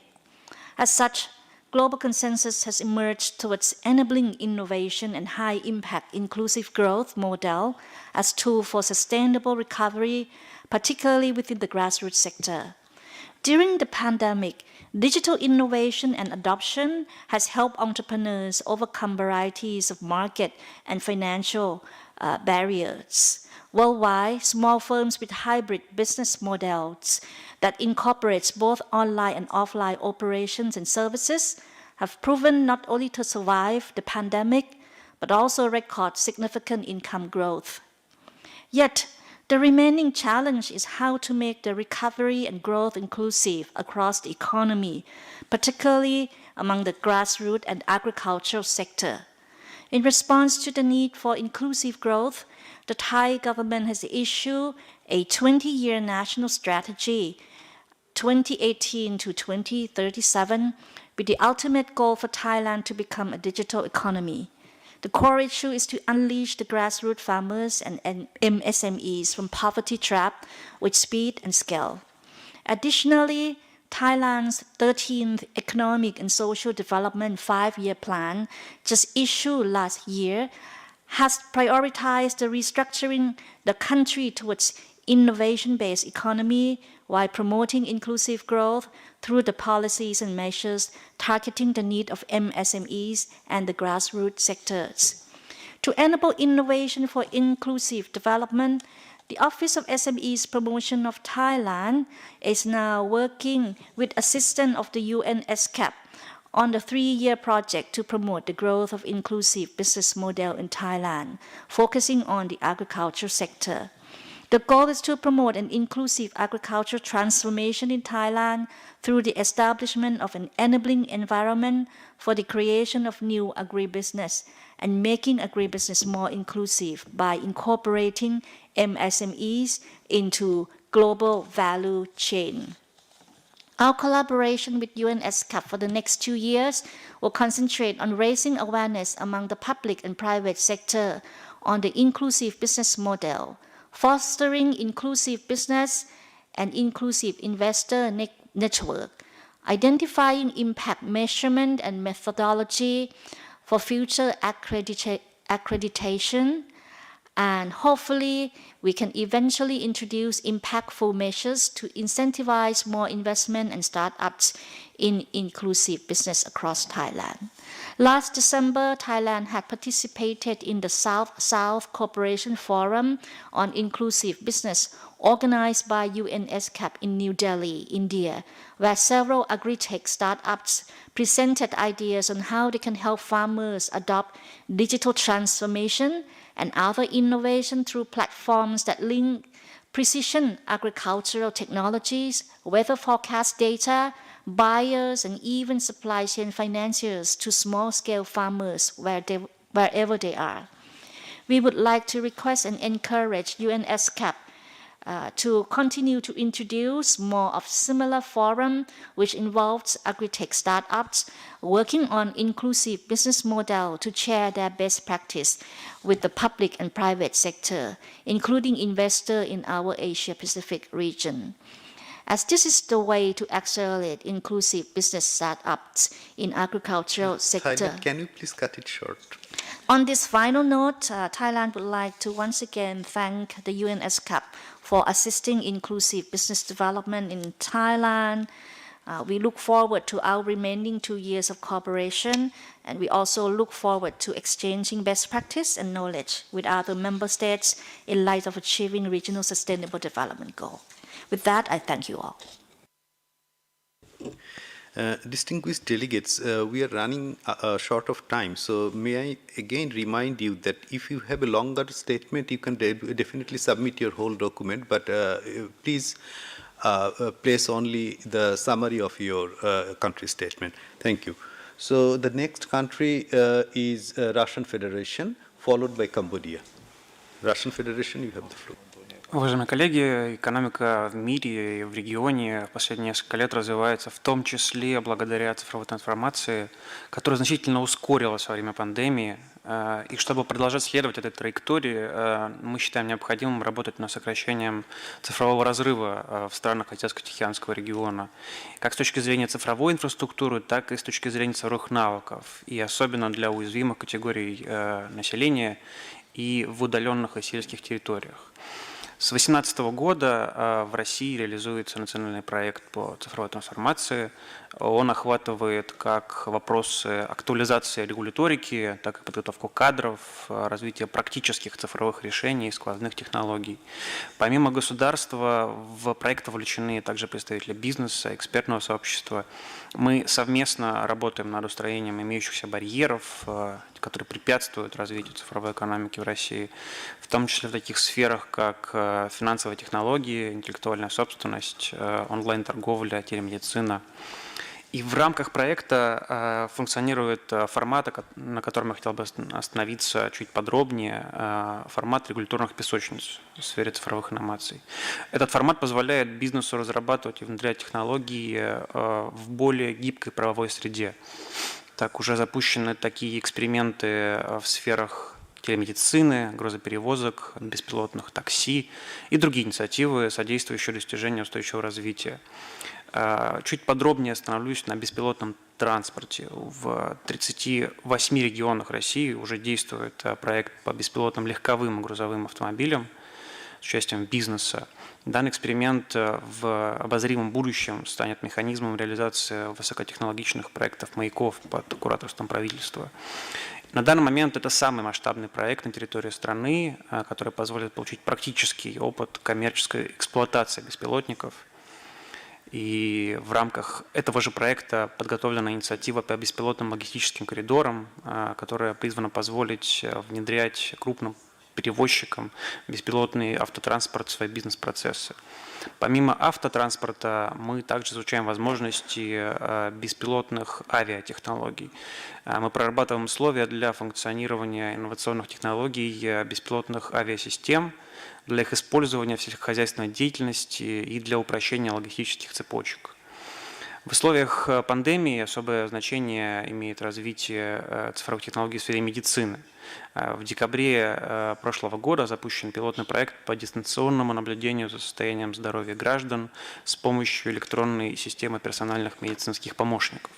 Механизм регуляторных песочниц обеспечил наиболее быстрый старт для этого проекта, и в этом были заинтересованы как государство, так и бизнес. Полученный опыт дистанционного наблюдения позволит нам в будущем выработать оптимальный правовой режим, и он станет основой для корректировки текущего регулирования. И это лишь некоторые примеры таких вот инициатив регуляторных песочниц. Ведется активная работа по изучению других направлений цифровых инноваций, чтобы расширять возможности бизнеса в апробации новых технологий. Здесь бизнес использует новые возможности и адаптирует свою деятельность под потребности потребителей и инвесторов. Наша задача правительства здесь вовремя оказать поддержку бизнесу и создать благоприятные условия для внедрения инноваций в интересах инклюзивного и устойчивого развития. Считаем важным продолжить опыт между странами ESCAP по тематике бизнес-инноваций. И со своей стороны готовы активно подключиться к обмену опытом, в частности, по регуляторным песочницам. Спасибо. Thank you, Russian Federation. Next country is Cambodia, followed by Vietnam. Cambodia, you have the floor. So, Cambodia is online.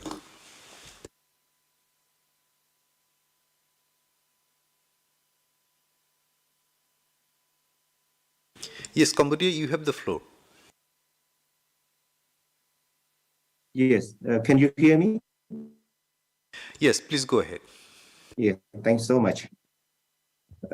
First, I would like to thank ESCAP for inviting me for these important sessions. You may know that in 2017, ASEAN leaders called for promoting an enabling environment for inclusive business in ASEAN. And in 2019, ASEAN launched the guidelines for promoting inclusive business in ASEAN. And respond to the call of ASEAN Cambodia under the great need to awesome like Prime Minister sense began inclusive business enabling environment in Cambodia. We call the shortcut IBEEC to promoting activities in 2019.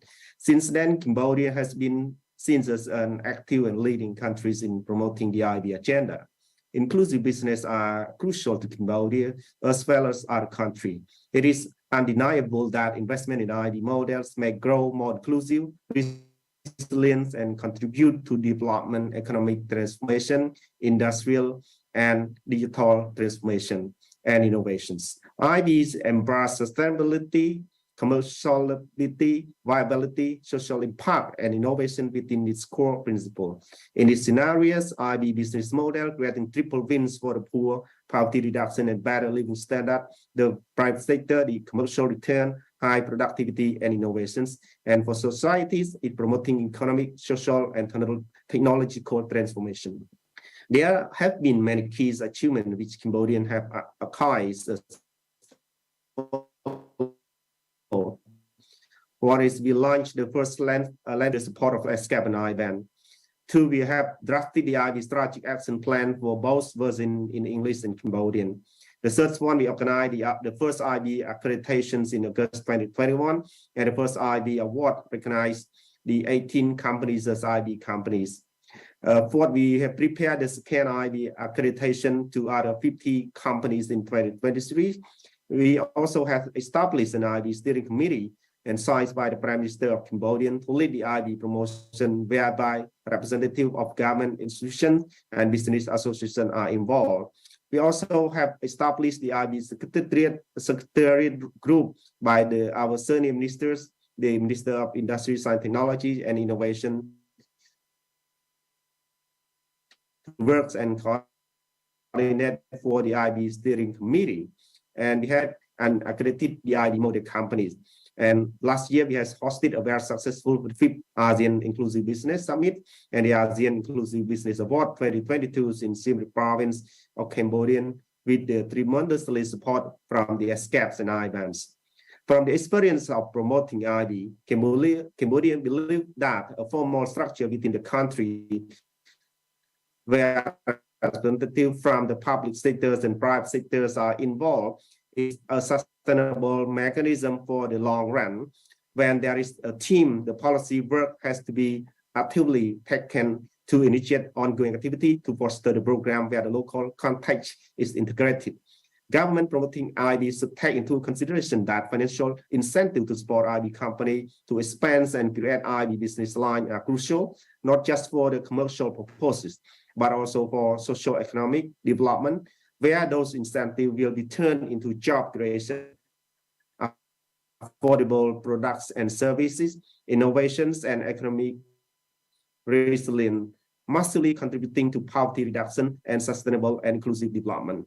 Besides financial support, technical support in helping potential enterprise in transforming into IB is also crucial, which government can play an important role through business coaching and accreditation. Being one of the ASEAN member states, Cambodia sees that the promotion at the regional levels been key to IB agendas as a whole. Cambodia strongly support ASEAN and Asia Pacific to roll out more IB programs, which all ASEAN member states are involved, such as the ASEAN IB Transformation Centers, and Cambodia is pleased to host such centers. As a yearly ASEAN IB discussion held by the ASEAN chair, we look forward to the 6th ASEAN IB Summit chaired by Indonesia. We wish Indonesia a great success. Thanks so very thanks very much, Mr. Chair. Thank you very much, Cambodia. So next country is Vietnam, followed by Mongolia. Vietnam, you have the floor. Thank you very much, Mr. Chair, dear distinguished guests and delegates. Warm greetings from Vietnam to all of you, and thank you very much, ESCAP, for giving us an opportunity to share our work on promoting IB. Inclusive business is an important source of innovation for the achievement of the SDG. IB are companies that make good business returns while at the same time create great impact for the poor and the low-income people and vulnerable group. Through IB, the women economic empowerment is also enhanced. Therefore, IB make remarkable contribution not only for the poverty reduction, but also for the gender gap narrowing. In Vietnam, the IB discussions are going since 2012, and in 2019, with the excellent support from the ESCAP and IBAN, the IB landscape study was conducted, and it is an important milestone for assessing the IB market in our country, the enabling environment, and most importantly, for making policy recommendations on how to promote meaningful innovations for the poor. This landscape study is also very valuable fundamental source for us to design an IB promotion action plan under the National Program on Sustainable Development of Enterprises in Private Sector. Early last year, the program was approved by the Prime Minister, and now we start to implement this program in some key potential areas. We cooperate with ESCAP and Bill and Melinda Gates Foundation to promote IB in agriculture and food system through IB raising awareness both for the public and private sector, IB training and coaching, designing IB toolkit, setting up IB accreditation system based on the ASEAN IB guidelines, which also supported by ESCAP. Besides, we also cooperate with the UNDP to support the social impact businesses with the USAID to promote ESG in small and growing businesses. Those are closely aligned with the IB agenda. Promoting IB is a long and meaningful journey. Still, there are many challenges ahead. Yesterday at the IB EGM meeting, we have highlighted three main challenges in Vietnam. First, the limited knowledge and experience on IB, both for the public and private sector. Second, the IB accreditation system is not yet developed in Vietnam.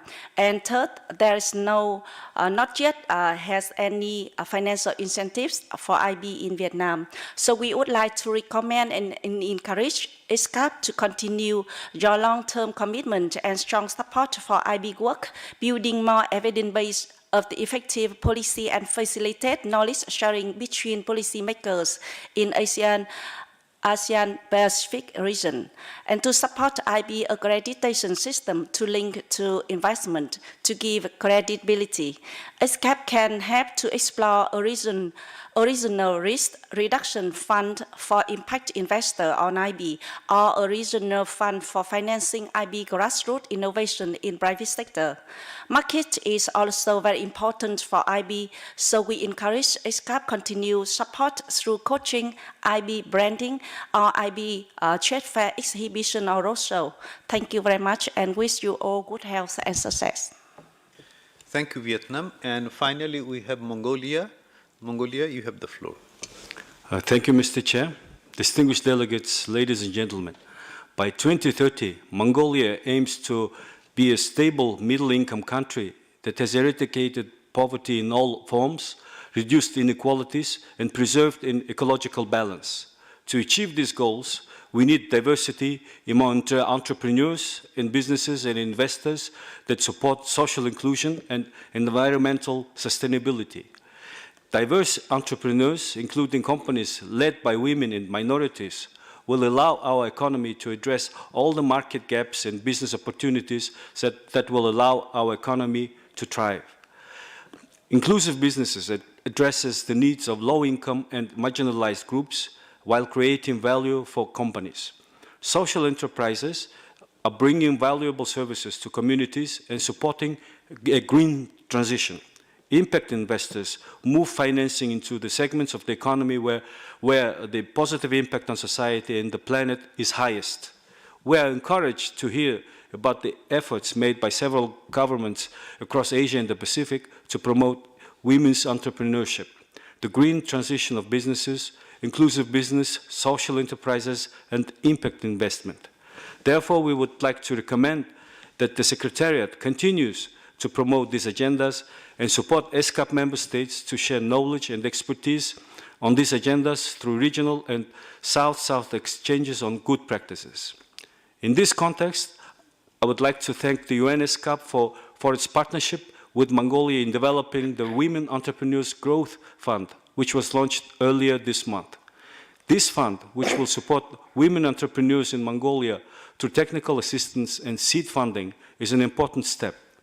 Building on this initiative, we would welcome further support in strengthening women's entrepreneurship and the success of diverse groups of entrepreneurs in Mongolia, including through policy advisory and further programs aimed directly at supporting women-led businesses. The government of Mongolia would also like to would like to welcome ESCAP's support to promote innovative business models such as inclusive business, social enterprise, and impact investing in Mongolia. National studies providing an overview of the opportunities for impact business models and to encourage and facilitate more uptake of these approaches in Mongolia would be a valuable tool to inform future government actions to promote these innovative business models. Thank you all. Thank you, Mongolia. That concludes our country statement part. I will now open the floor for the international organizations. But I recognize that no international organization have requested for floor. So this brings us to the end of the proceeding of the morning session.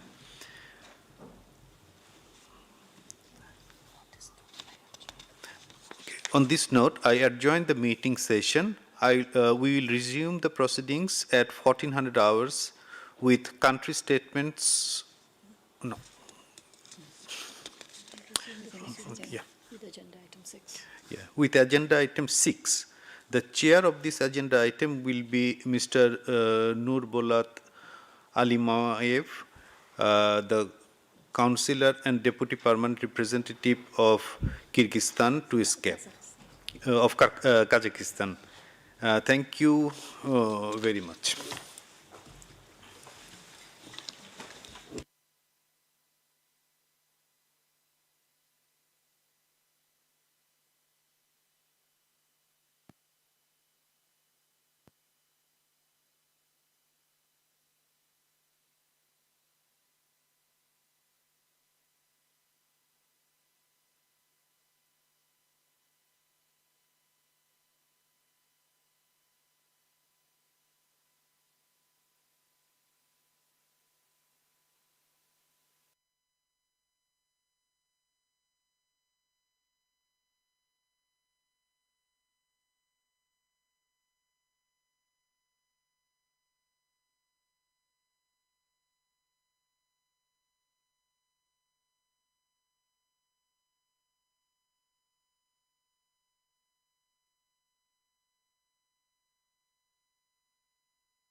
Excellencies, distinguished delegates, good afternoon. We continue the afternoon session with agenda item 6 on promoting regional cooperation in new and emerging technologies to achieve sustainable development. The document pertaining to this agenda item is ESCAP/CTIEB 1/7. To introduce this agenda item, I would like to invite Ms. Preeti Soni, Head of the Asian and Pacific Center for Transfer of Technology of ESCAP, to introduce document ESCAP/CTIEBI 1/7. Ms. Soni, you have the floor.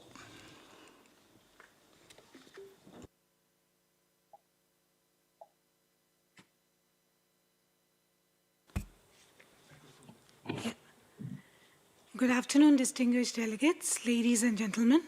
It is my pleasure to introduce the background document for Agenda Item 6, Promoting Regional Cooperation in New and Emerging Technologies to Achieve Sustainable Development.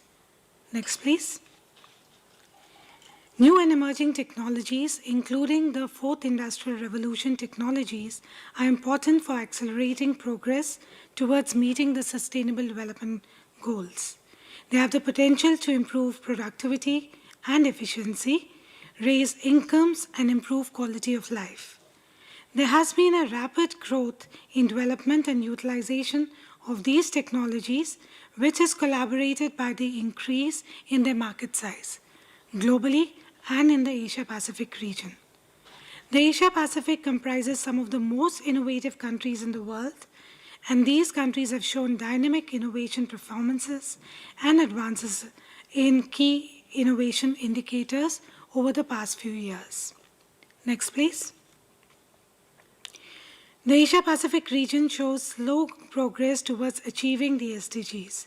According to the Asian and Pacific SDG Progress Report, at the current pace, the region will not achieve the SDGs until 2065. Key challenges include impacts of pandemic, climate change, natural and climatic disasters. Development, diffusion, transfer of new and emerging technologies can be harnessed for environmental, social, and economic benefits, and thereby achievement of SDGs. As per a study by the World Economic Forum, 70% of the 169 targets underpinning the SDGs could be enabled by the 4IR or the Fourth Industrial Revolution technologies. For example, for addressing climate change, these technologies can help improve energy efficiency, reduce emissions, minimize costs.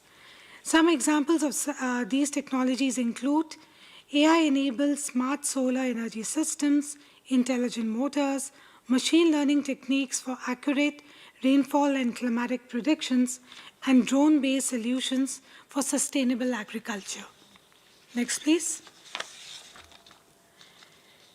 While Asia and the Pacific region is becoming the hub for technological development and innovation, there are several intersecting factors that have resulted in slow development and absorption of new and emerging technologies. These factors include capacity-related constraints, including shortage of skilled technical personnel and associated infrastructure. Structural constraints, including technical, organizational, economic, and systemic barriers, low resource bases, inadequate policy and legal frameworks, especially for intellectual property, and weak delivery mechanisms. They also include institutional constraints, such as weak interlinkages among technology stakeholders within the national innovation systems for development and scaling up of these technologies. Next, please. To harness the potential of new and emerging technologies effectively, it is important to address the constraints and have enabling ecosystems with adequate capacities, skills, technical know-how, finance, and cooperation at all levels. Regional cooperation, particularly capacity building and technical support, can play a key role in this regard. Regional cooperation may help in planning well-formulated strategies, strengthening institutional and digital infrastructure, strengthening R&D, innovation and demonstration, augmenting financing, addressing issues of safety and data set related protocols, establishing multi-stakeholder partnerships and collaboration. Next, please.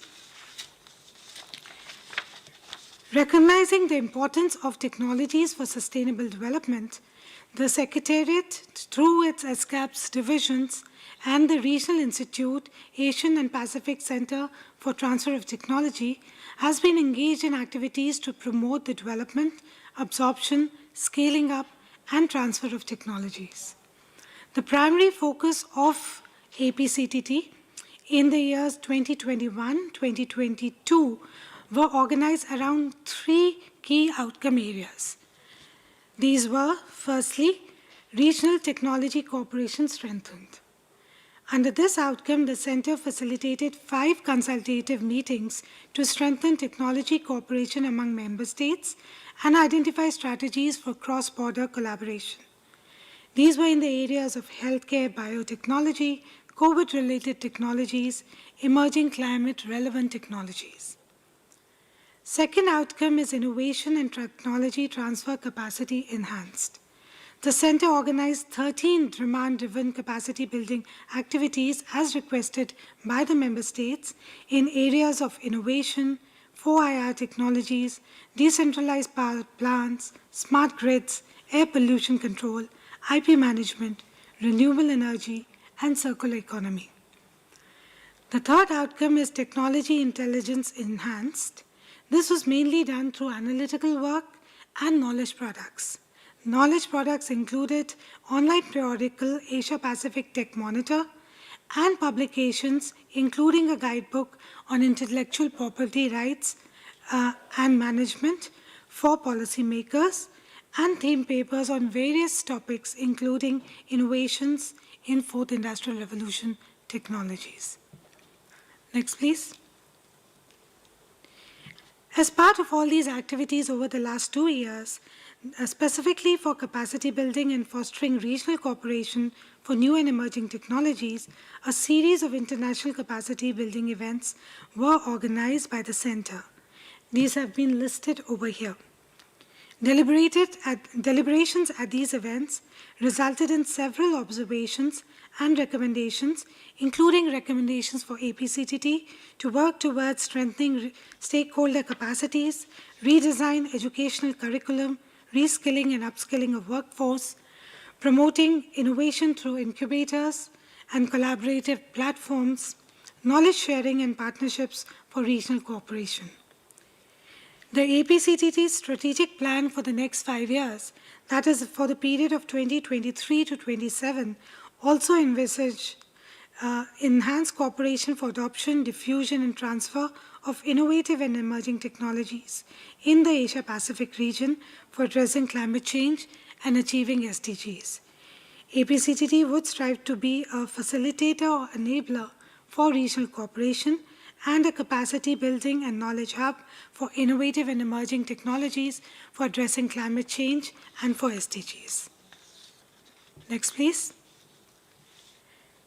Against this background, the committee may wish to share practical experiences and good practices in adoption of new and emerging technologies. The issues for consideration by the committee also include identification of types of support that may be needed to advance the promotion of new and emerging technologies for sustainable development in the region, make recommendations in this regard, and identify related priority policy issues for rapid adoption and diffusion of these technologies. Thank you very much for your attention. Thank you, Ms. Sonia. Now I would like to invite Mr. Alijonovich Tuychiyev, Director General, National Office for the Implementation of Innovations and Transfer of Technology, Ministry of Innovative Development, Uzbekistan, to deliver his remarks through a pre-recorded video message. Dear honorable guests, dear participants, ladies and gentlemen, it gives me great pleasure to perform here on the first session of the Committee on Trade, Investment, Enterprise and Business Innovations. First of all, I would like to thank the APCTT and the host of this committee session, as well as the participants for their interest and assistance in the organization of today's event. Your contribution is highly valued. In the modern economy, innovation is given special attention by all countries. Nowadays, all countries' participants are actively seeking the trade partnership both with and outside of the region. It's known that the regional cooperation and partnership are the ways for the countries to achieve national interests only together with others. This expands the national markets for the region. It's inherent responsibility to follow these priorities in key areas of development, supporting technological innovations and expanding the scope of new emerging technologies, strengthening political initiatives and facilitating the establishment of links with the financial mechanisms, creating networks for technology transfer. Uzbekistan has recognized the importance of innovations and transfer of technology for sustainable development as evidenced by the various newly established institutions and ambitious reforms aimed to prioritizing innovation and science.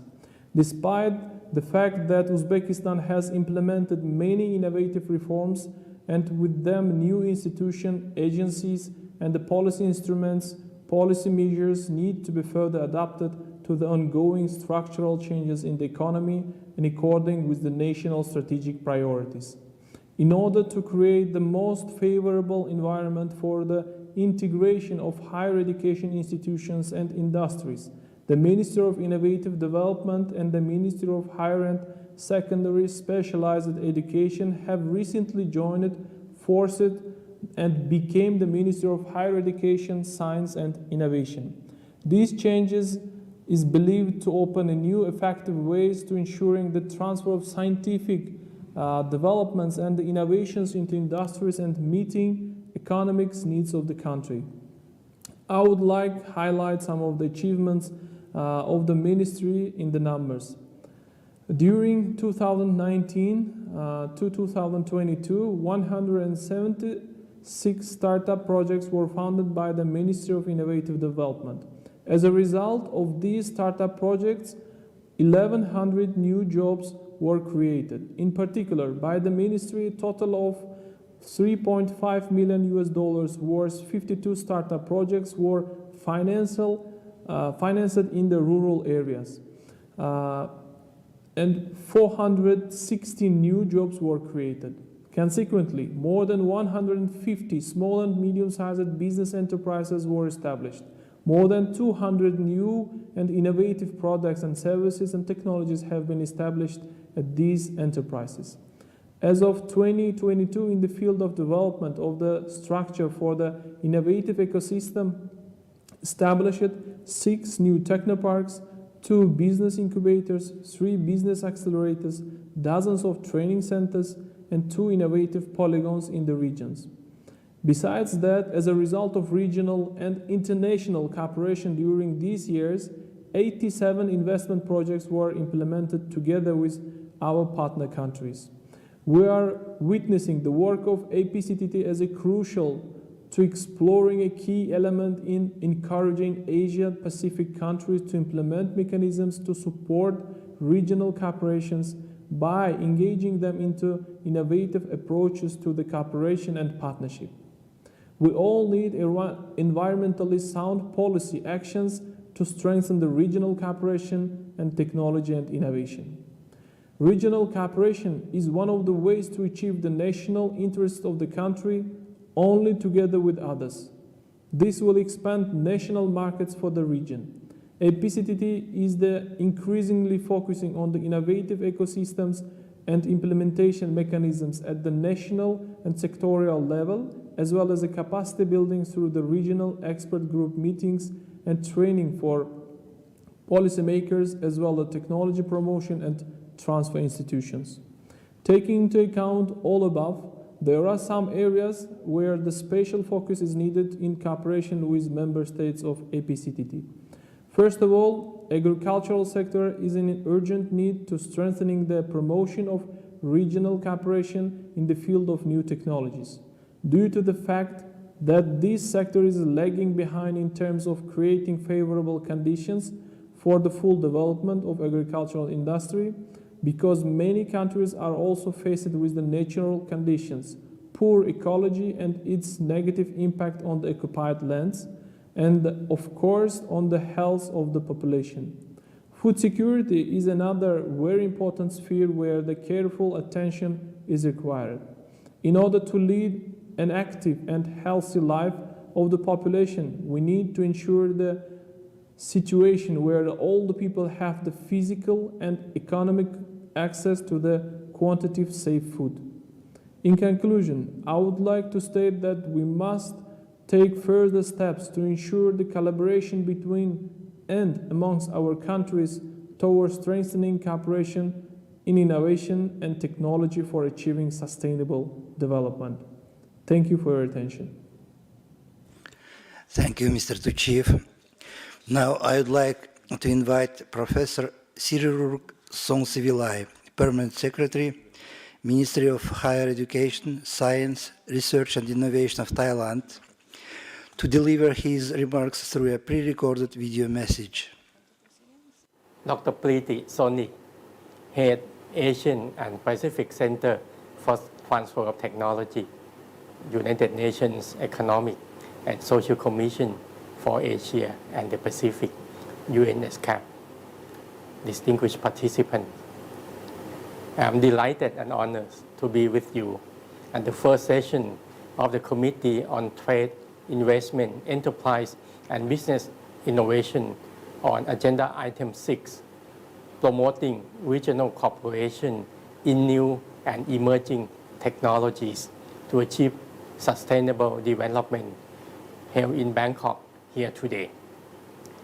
The world, and especially the Asia-Pacific regions, has faced the formidable challenges on the effects of climate change, which has far-reaching impacts on our environment, as well as our economies, societies, and human well-being.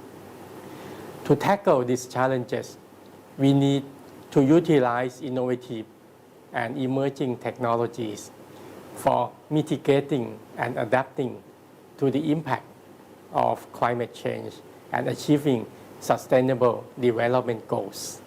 For Thailand, we stand by our commitment to protect the planet by raising the target for reducing greenhouse gas emissions by 40%, from 388 million tons equivalent to approximately 230 million tons by 2030. To achieve sustainability and help protecting the planet from climate change, the government has also made the bio-green circular or BCG economy as the cornerstone of Thailand's development strategies and call on all sectors to foster energy and environmental transformation. To meet our targets on carbon neutrality and net zero greenhouse gas emission, the Ministry of Higher Education, Science, Research and Innovation, and our affiliated agencies have designed policies and measures addressing renewable energy, energy saving, decarbonization, and hydrogen economy. At the Asia-Pacific level, the Thailand Institute of Scientific and Technological Research, TWISTER, our agency, developed a program to foster SMEs in ASEAN in gathering information on available technologies, building up awareness on climate change effects, creating guidelines for mitigation and adaptation to particular climate change impacts, and supporting information and knowledge on business continuity management. Distinguished participants, this is where regional cooperation comes into play.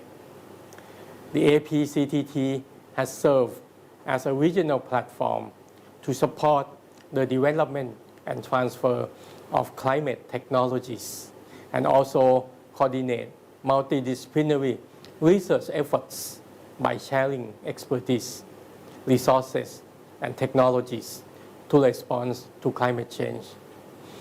The member state could further identify our efforts to improve linkages between research and decisions by developing partnership with action-oriented programs and consider supporting technologies mechanisms starting from technology development to technology transfer, including research, development, capacity building, commercialization, technology adoption, and long-term investment.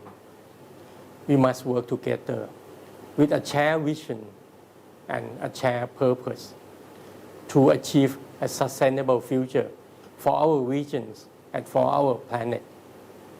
On this note, on behalf of the Ministry of Higher Education, Science, Research and Innovation of the Royal Thai Government, I would like to thank the UN ESCAP and APCTT for hosting these sessions. I wish the conference every success and look forward to hearing its outcome. Thank you very much. ขอบคุณครับ Thank you, Professor Songsivilai, for your remarks. Now I would like to invite Mr. Surinder Paul Singh, Joint Secretary, Department of Scientific and Industrial Research, Minister of Science and Technology, Government of India, to deliver his remarks via Zoom. Good morning and afternoon, Mr. Chair, members of the Committee on Trade, Investment, Enterprise and Business Innovation, Head APCTT, distinguished delegates, ladies and gentlemen. It's my privilege to deliver remarks on this important side event. New and emerging technologies such as renewable energy, biotechnology, nanotechnology, and others offer immense potential to support the Sustainable Development Goals, and hence these technologies demand high priority in science, technology, and innovation policy agenda of member states. Not only to ensure ease of living for the common citizens, but to meet the challenges in the areas of health, food security, energy and climate change, mitigation, the digital technologies including artificial intelligence, machine learning, IoT, big data, robotics, blockchain, and others have innovative applications to achieve sustainable development. If we share our own experience, India has demonstrated many successful innovative applications of digital technologies such as CoVIN, which may be called COVID Vaccine Intelligence Network, Unified Payment Interface, also known as UPI, which is an instant real-time payment system developed by National Payment Corporation of India, and Aadhaar, which is a digital identification number for public services. These technology solutions have been successfully used to reach out to wide segments of population of India because of their user-friendly nature, reliability, and affordability. During COVID-19 pandemic, innovative technologies played a critical role in the healthcare sector. In India, drones were used for delivery of vaccines in remote and difficult areas in many of our states, like Manipur and Nagaland. Such innovative technology applications need to be promoted for adoption of member countries in the region. India has been promoting climate resilient villages, which is an innovative model for rural development. These rural development models offer opportunities for using innovative technologies such as industrial revolution technologies and clean sustainable energy to address local needs and challenges.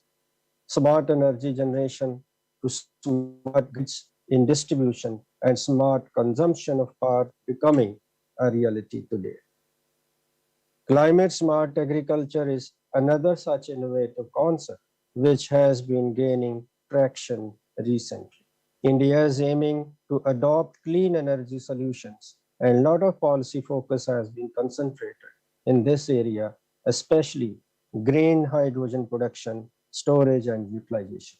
There are also similar policy initiatives, working models, and good practices available in other countries, which could be shared and learned for adoption by the member countries in this region.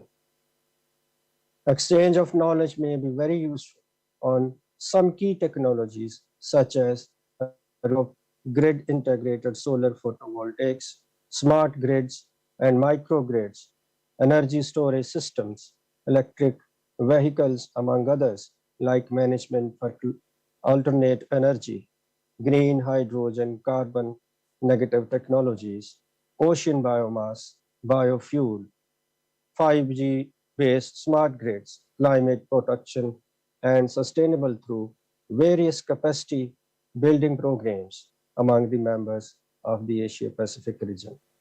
Similarly, inventions using emerging and innovative technologies in climate change adaptation and mitigation, healthcare, food, energy, and water could be scaled up through collaborative and cooperative efforts for wider adoption in the region, for wider adoption and diffusion among the member states.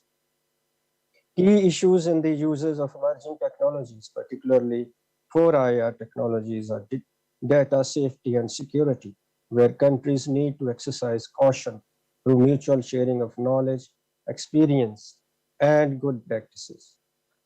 Member states could be supported in mainstreaming the new and emerging technologies in the development process through policy and advisory support, research and analytical support, strategy, roadmap development, skill development, and capacity building, as well as knowledge dissemination.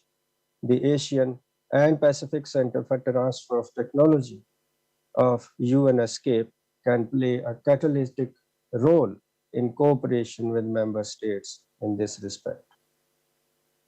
With these words, I thank APCT and ESCAP headquarters for making possible to share our experiences and thoughts on this platform.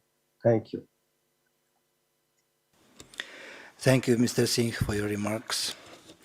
This concludes the introductory part of this agenda item. Excellencies, distinguished delegates, we shall now proceed to country statements for agenda item 6. I would like to urge all speakers to adhere to the time limit of 3 minutes to ensure we can hear from all those participating. I also would like to remind delegations that in case of a longer statement, you may only deliver the summary version and provide the Secretary with the full statement for sharing through the committee website. Delegations in the room may request to speak by raising their country nameplate and will be called upon to speak from their seat, while delegations online would need to click the raise hand function in Zoom. Is this clear to all delegations? If so, I now open the floor for country statements. The first speaker in the list is Azerbaijan. Azerbaijan, you have the floor. Can you hear me? Yes, it's okay. Okay. Ladies and gentlemen, greetings from Azerbaijan. I am Narmin Rahimli, specialist of the Digital Economy Department, Center for Analysis and Coordination of the Fourth Industrial Revolution under the Ministry of Economy. It's a great pleasure to join this event today and present my country and my center here. Today, I would like to give you brief information about the projects implemented in the field of digital economy in Azerbaijan. In recent years, significant work has been done in the field of digital economy in our country, and our country's oil-focused economy is being diversified by creating new digital and tech-advanced opportunities. The development of the digital economy and society is a priority for Azerbaijan in line with the government's relevant national strategies and roadmaps. And let me tell you names of some of them. These are National Strategy for Information and Communication Technologies for the Development of Republic of Azerbaijan. Also, State Program for the Development of Communications and Information Technologies, an action program for the formation of e-government in the Republic of Azerbaijan. And these are only few examples of the projects implemented to accelerate the digitalization in the country. And also, I would like to tell you that Azerbaijan became the first country in the world to offer interested international entrepreneurs mobile residency, M-residency, and the second after Estonia to offer electronic residency. And to strengthen the position of the Republic of Azerbaijan in the fourth industrial revolution, and to carry out analysis and coordination of challenges, initiatives, strategies, and projects on the digital economy, the Center for Analysis and Coordination of the Fourth Industrial Revolution under the Ministry of Economy was established by the Presidential Decree dated January 6, 2021. Our center also hosts the World Economic Forum's affiliated center here in Azerbaijan and collaborates with World Economic Forum on artificial intelligence and machine learning, Internet of Things, and urban transformation, and as well as the digital trade. And our center is currently working on the preparation of digital economy strategy. In order to have a unified approach to the preparation of this strategy, the working group was established with the participation of representatives from different government agencies and ministries. The digital economy strategy of Azerbaijan will be a document that will ensure the development of the overall digital economy in the country, and will be an umbrella document and will include the vision of other components which will be necessary for the development of the digital economy. And also on the proposal of developing the digital skills in our country, I want to talk to you about our ongoing project with the European Bank for Reconstruction and Development and the Strategies Company. And the name of this project is IT Hubs. This project intends to train students with various IT skills and to provide them with employment in international companies at the end of the course. Moreover, one of our major projects is the establishment of smart industries in Azerbaijan and the preparation of smart readiness assessment in related files. Also, creating the regulatory sandboxes to use the fourth industrial revolution technologies is one of the important goals ahead. Our center has formed and currently coordinates activities of the working groups on preparing the digital economy, as I mentioned before, the development of digital commerce, and fourth industrial revolution technologies. The tasks entrusted to our center within the action plan of the socioeconomic development strategy were added to the agendas of these working groups. And finally, we cooperate with other countries in the files such as digital economy measurement, and also the regulatory sandboxes, digital skills, as well as the application of fourth industrial revolution technologies in our local economy. So here I can see the representatives from different countries, and we will be glad to cooperate with you if you're also interested. Thank you so much for listening to my speech. Thank you, Azerbaijan, for your remarks. Next speaker in the list is Thailand.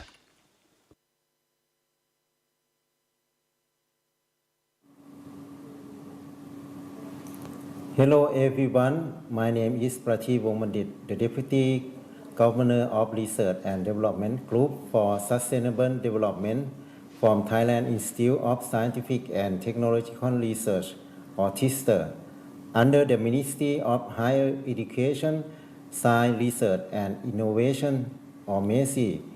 Thank you for giving me an opportunity to share my perspective on Agenda Item 6, promoting regional cooperation in a new and emerging technologies to achieve sustainable development.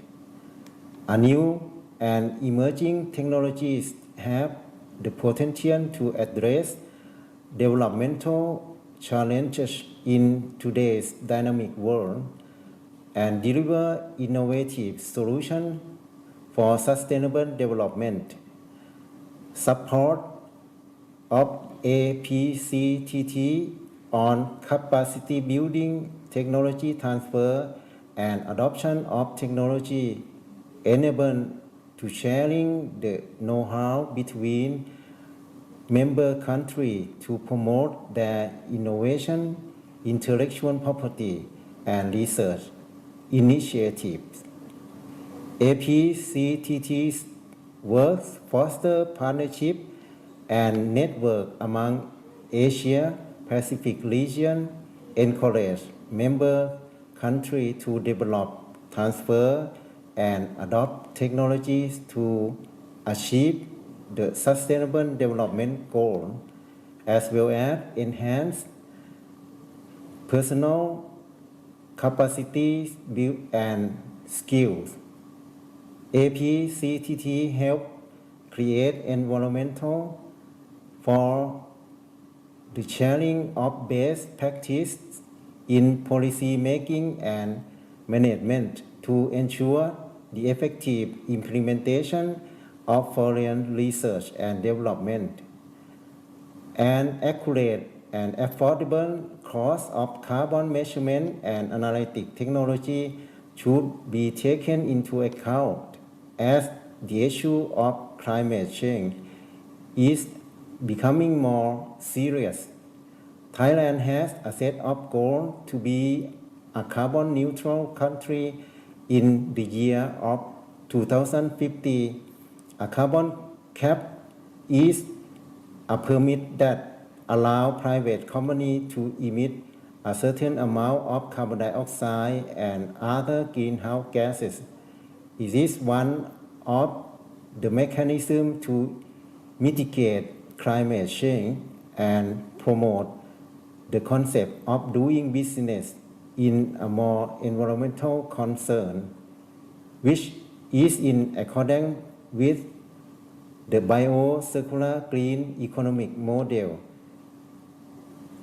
Therefore, technology that would facilitate carbon for credit calculation in several industries are essential, particularly technology for data collection of greenhouse gas emission, carbon footprint assessment through data mining and analytic assessment of biomass in land and remote sensing model development using information from satellite and other reliable technologies. Thank you. Thank you, Thailand, for your remarks. Next speaker in my list is China. China, you have the floor.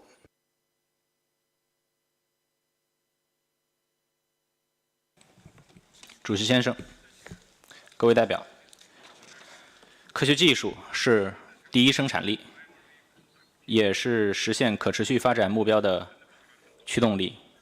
中方高度重视同包括亚太国家在内的世界各国开展科技创新合作。截至2022年，中方已同160多个国家和地区建立了科技合作关系，签订了114个政府间科技合作协定。2016年以来，中方已支持与60多个国家、地区、国际组织等开展联合研究合作项目近2000个，涉及农业、能源、环境、资源、信息通信、生命健康等领域，项目总经费近100亿元人民币。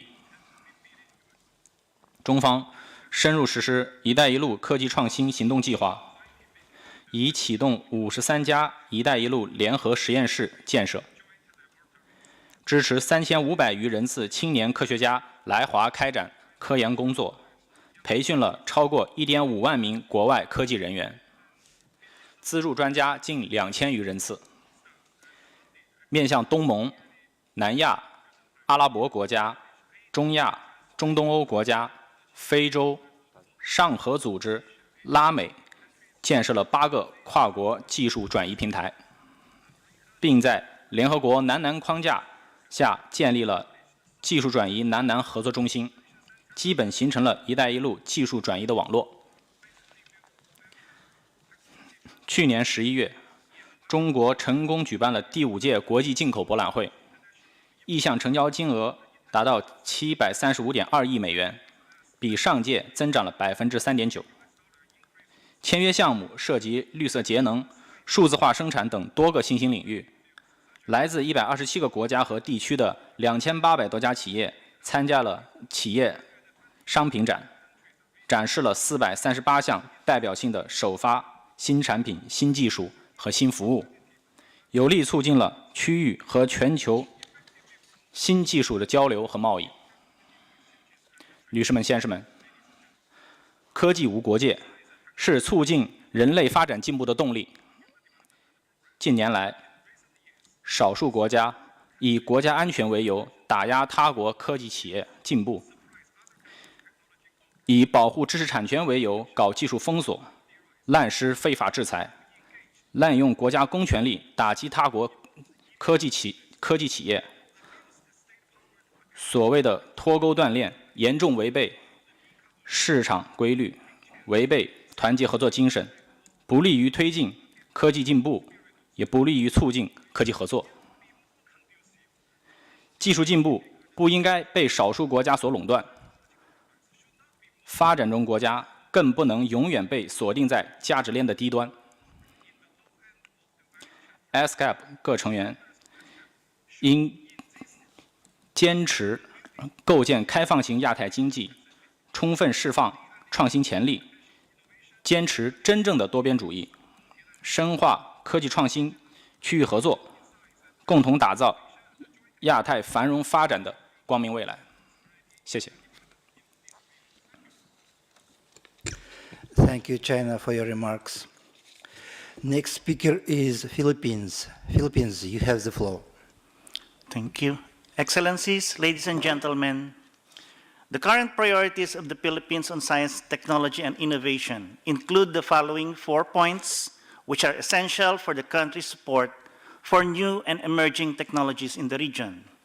First, support the socio-economic agenda of the national presidency and align the resources of the Department of Science and Technology towards more equitable initiatives in the country through the use of science and technology innovations for wealth creation and generation, promotion of well-being, wealth protection, and sustainability.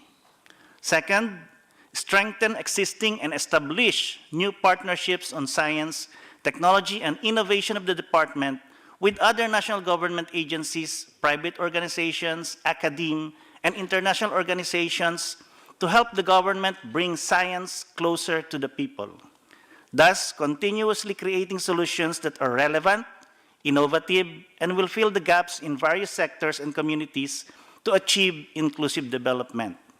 Third, promote and emphasize the role of science, technology, and innovation in generating jobs and strengthening economic development in the country through the implementation of the department's banner science, technology, and innovation programs, such as in livelihood training, upscaling and upskilling with technologies, and provision of technical assistance. And fourth, implement with utmost priority programs and projects that ensure security in food, water, and energy, capacitate communities to be resilient in times of climate and natural hazards, increase investment in science, technology, human resource development, upgrade science, technology, and innovation facilities, adopt digital transformation, and gear towards sustainable development. The Philippines also reiterates its call for APCTT and its members to collaborate and deliver concrete outputs based on mutually identified priorities and mechanisms, such as, but not limited to, the following: conduct capacity building activities, training programs, and fora on the best practices that support the commercialization of technologies and innovations on technology transfer activities in the region. Upskill and capacitate MSMEs SME senior policymakers, government technical officials, senior staff, university researchers, technology generators, and technology adapters on market intelligence. This could include granting access to market databases of other member countries of APCTT, which would be beneficial in supporting ongoing projects of the other member states, such as the Philippines, on e-market projects. Share among members regulatory information on international commercialization of technologies necessary to benchmark and assist local spin-off companies and startups to comply with international regulatory requirements. Further, help establish collaborations where members could pitch their local technologies. Likewise, develop and or share effective technology transfer models or policy frameworks that are replicable and may be adopted by the member countries. The Philippines could benchmark on technology transfer model for grassroots level, public-private partnership technology transfer model, and venture financing, among others. Lastly, the Philippines, through the Department of Science and Technology Application and Promotion Institute, commends APCTT for unceasingly spearheading initiatives that facilitate regional technology cooperation and transfer. We look forward to more collaborations with the Center and with other members. Thank you. Thank you, Philippines, for your remarks. Next speaker is India. India, you have the floor. Thank you, Chair. Mr. Chair, Excellencies and distinguished delegates. India appreciates the efforts and contributions of ESCAP and the APCTT for strengthening regional cooperation in new and emerging technologies to achieve sustainable development goals in the Asia-Pacific region. As per the Global Innovation Index 2022, India is among the top 40 countries in the field of innovation. The vision of Digital India program through adoption of Bhim UPI, Aadhaar and CoWIN transformed India into a digitally empowered society, which is an essential prelude of fourth industrial revolution. Bhim UPI and CoWIN facilitates Indian citizens ease of digital financial transactions and managing mass vaccination, especially during the COVID pandemic.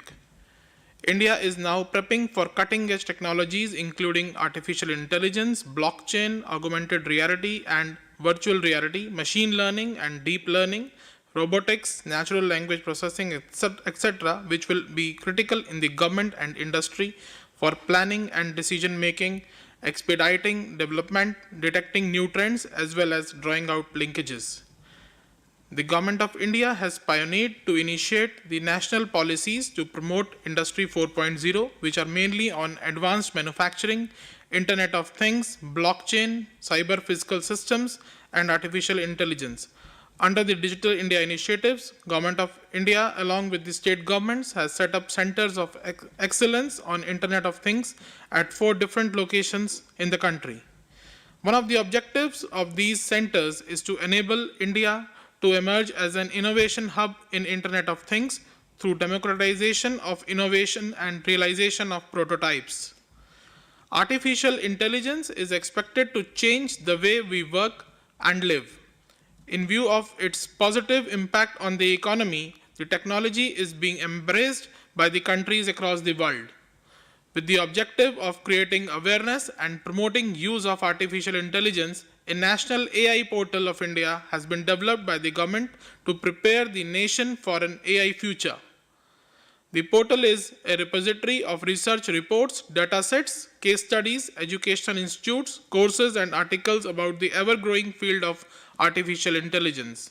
In addition, Government of India has initiated a project Aravat, which means AI Research, Analytics, and Knowledge Dissemination Platform for providing a common compute platform for AI research and knowledge assimilation for use by technology innovation hubs, research labs, scientist community, industry, startups, and innovations. Virtual reality and augmented reality have massive innovation potential across a wide range of industries and research fields, including product and skill development, health and medical sciences, art and architecture, transport, construction, tourism, entertainment, education, and productivity software.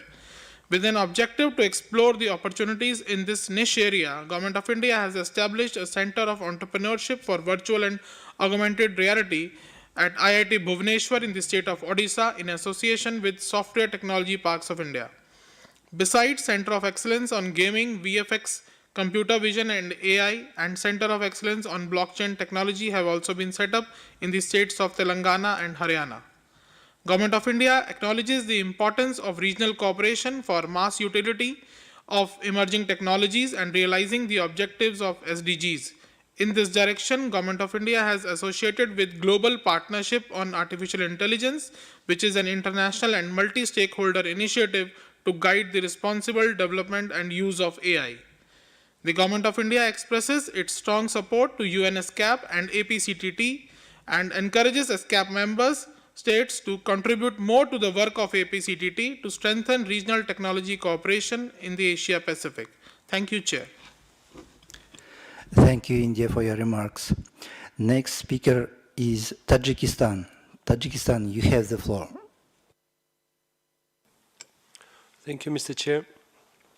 Distinguished guests, it is critical to focus on promoting regional cooperation in new and emerging technologies to achieve sustainable development in the region. As a developing country, Tajikistan, as other countries in the region, is facing a range of social and environmental challenges. However, we also have a large potential in all spheres of the economy. To unlock our full potential, we must harness the power of new and emerging technologies. The fourth industrial revolution is rapidly transforming the global economy, and it offers opportunities for developing countries like Tajikistan to leapfrog traditional development pathways and achieve sustainable development through technological innovation. However, in order to fully capitalize on these opportunities, it is essential to promote regional cooperation in new and emerging technologies. This means working together with our neighbors in Central Asia as well as other countries in the region to share knowledge, expertise, and resources. One area of new and emerging technology that is particularly promising for Tajikistan is renewable energy.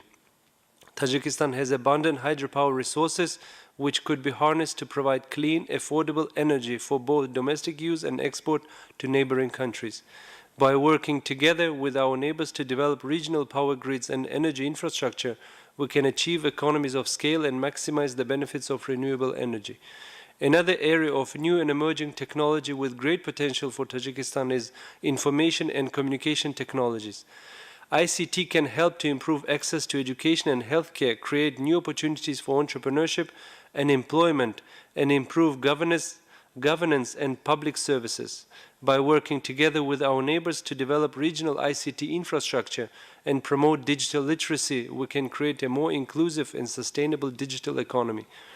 Finally, we must also promote regional cooperation in other areas of new and emerging technology, including artificial intelligence, blockchain, and nanotechnology.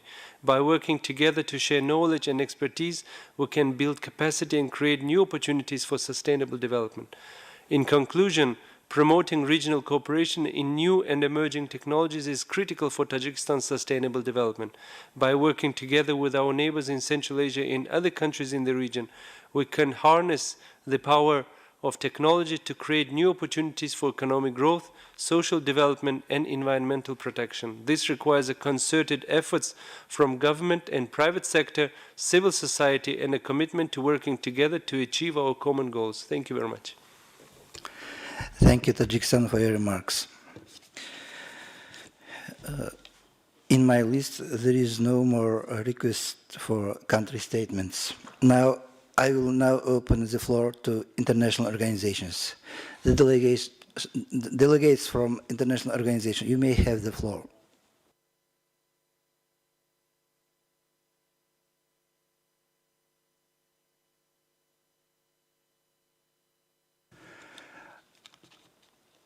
I see no more requests to have the floor. This brings us to the end of agenda item 6. We will now move on the next agenda item.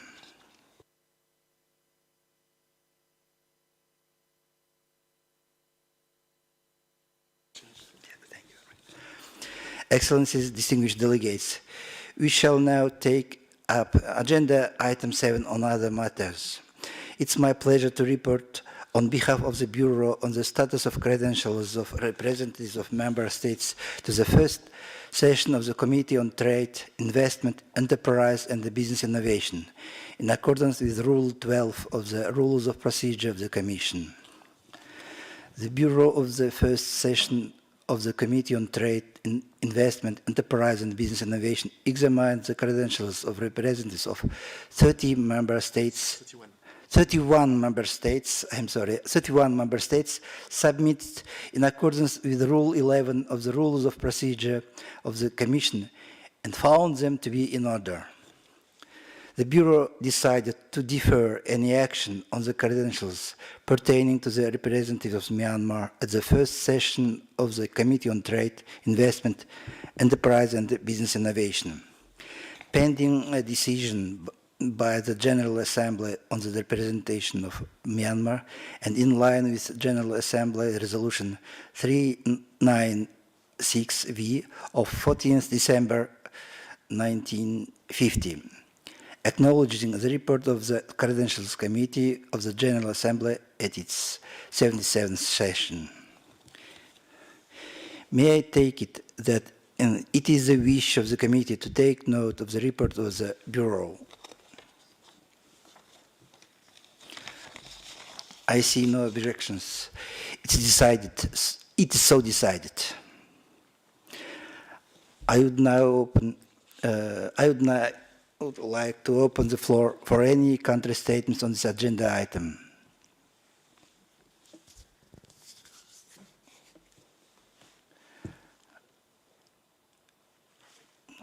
I see none.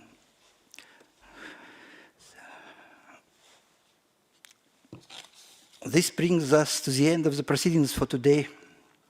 I would now call on the Secretary to make an announcement. Excellencies, distinguished delegates, the Secretary wishes to remind each participant to please take a few minutes to complete the online survey that was uploaded on the committee webpage. You will also see a signage at the entrance of this conference room providing the link to the survey and the QR code. The same information has also been provided and will be shared also on Zoom for the distinguished delegates' easy reference. Your feedback will help us improve the quality of our services and support to the delegation. Thank you for taking the time to complete the survey. Thank you, Mr. Duval. I will now adjourn this meeting. The proceedings will resume tomorrow at 14 o'clock for agenda item 8, adoption of the report. The report will be available on the website of committee session starting 12 noon Bangkok time tomorrow, Friday, 24th February. The report will contain any recommendations or decisions to be brought to the attention of the Commission and the organizational matters. The account of proceedings will be prepared after the committee and circulated by the Secretary to all Member States for factual corrections with 1 week of the conclusion of the committee. The chair for tomorrow's closing session will be His Excellency Mr. Nur Mahbubul Haq, Additional Secretary, Minister of Commerce, Government of Bangladesh. Are there any questions in this respect?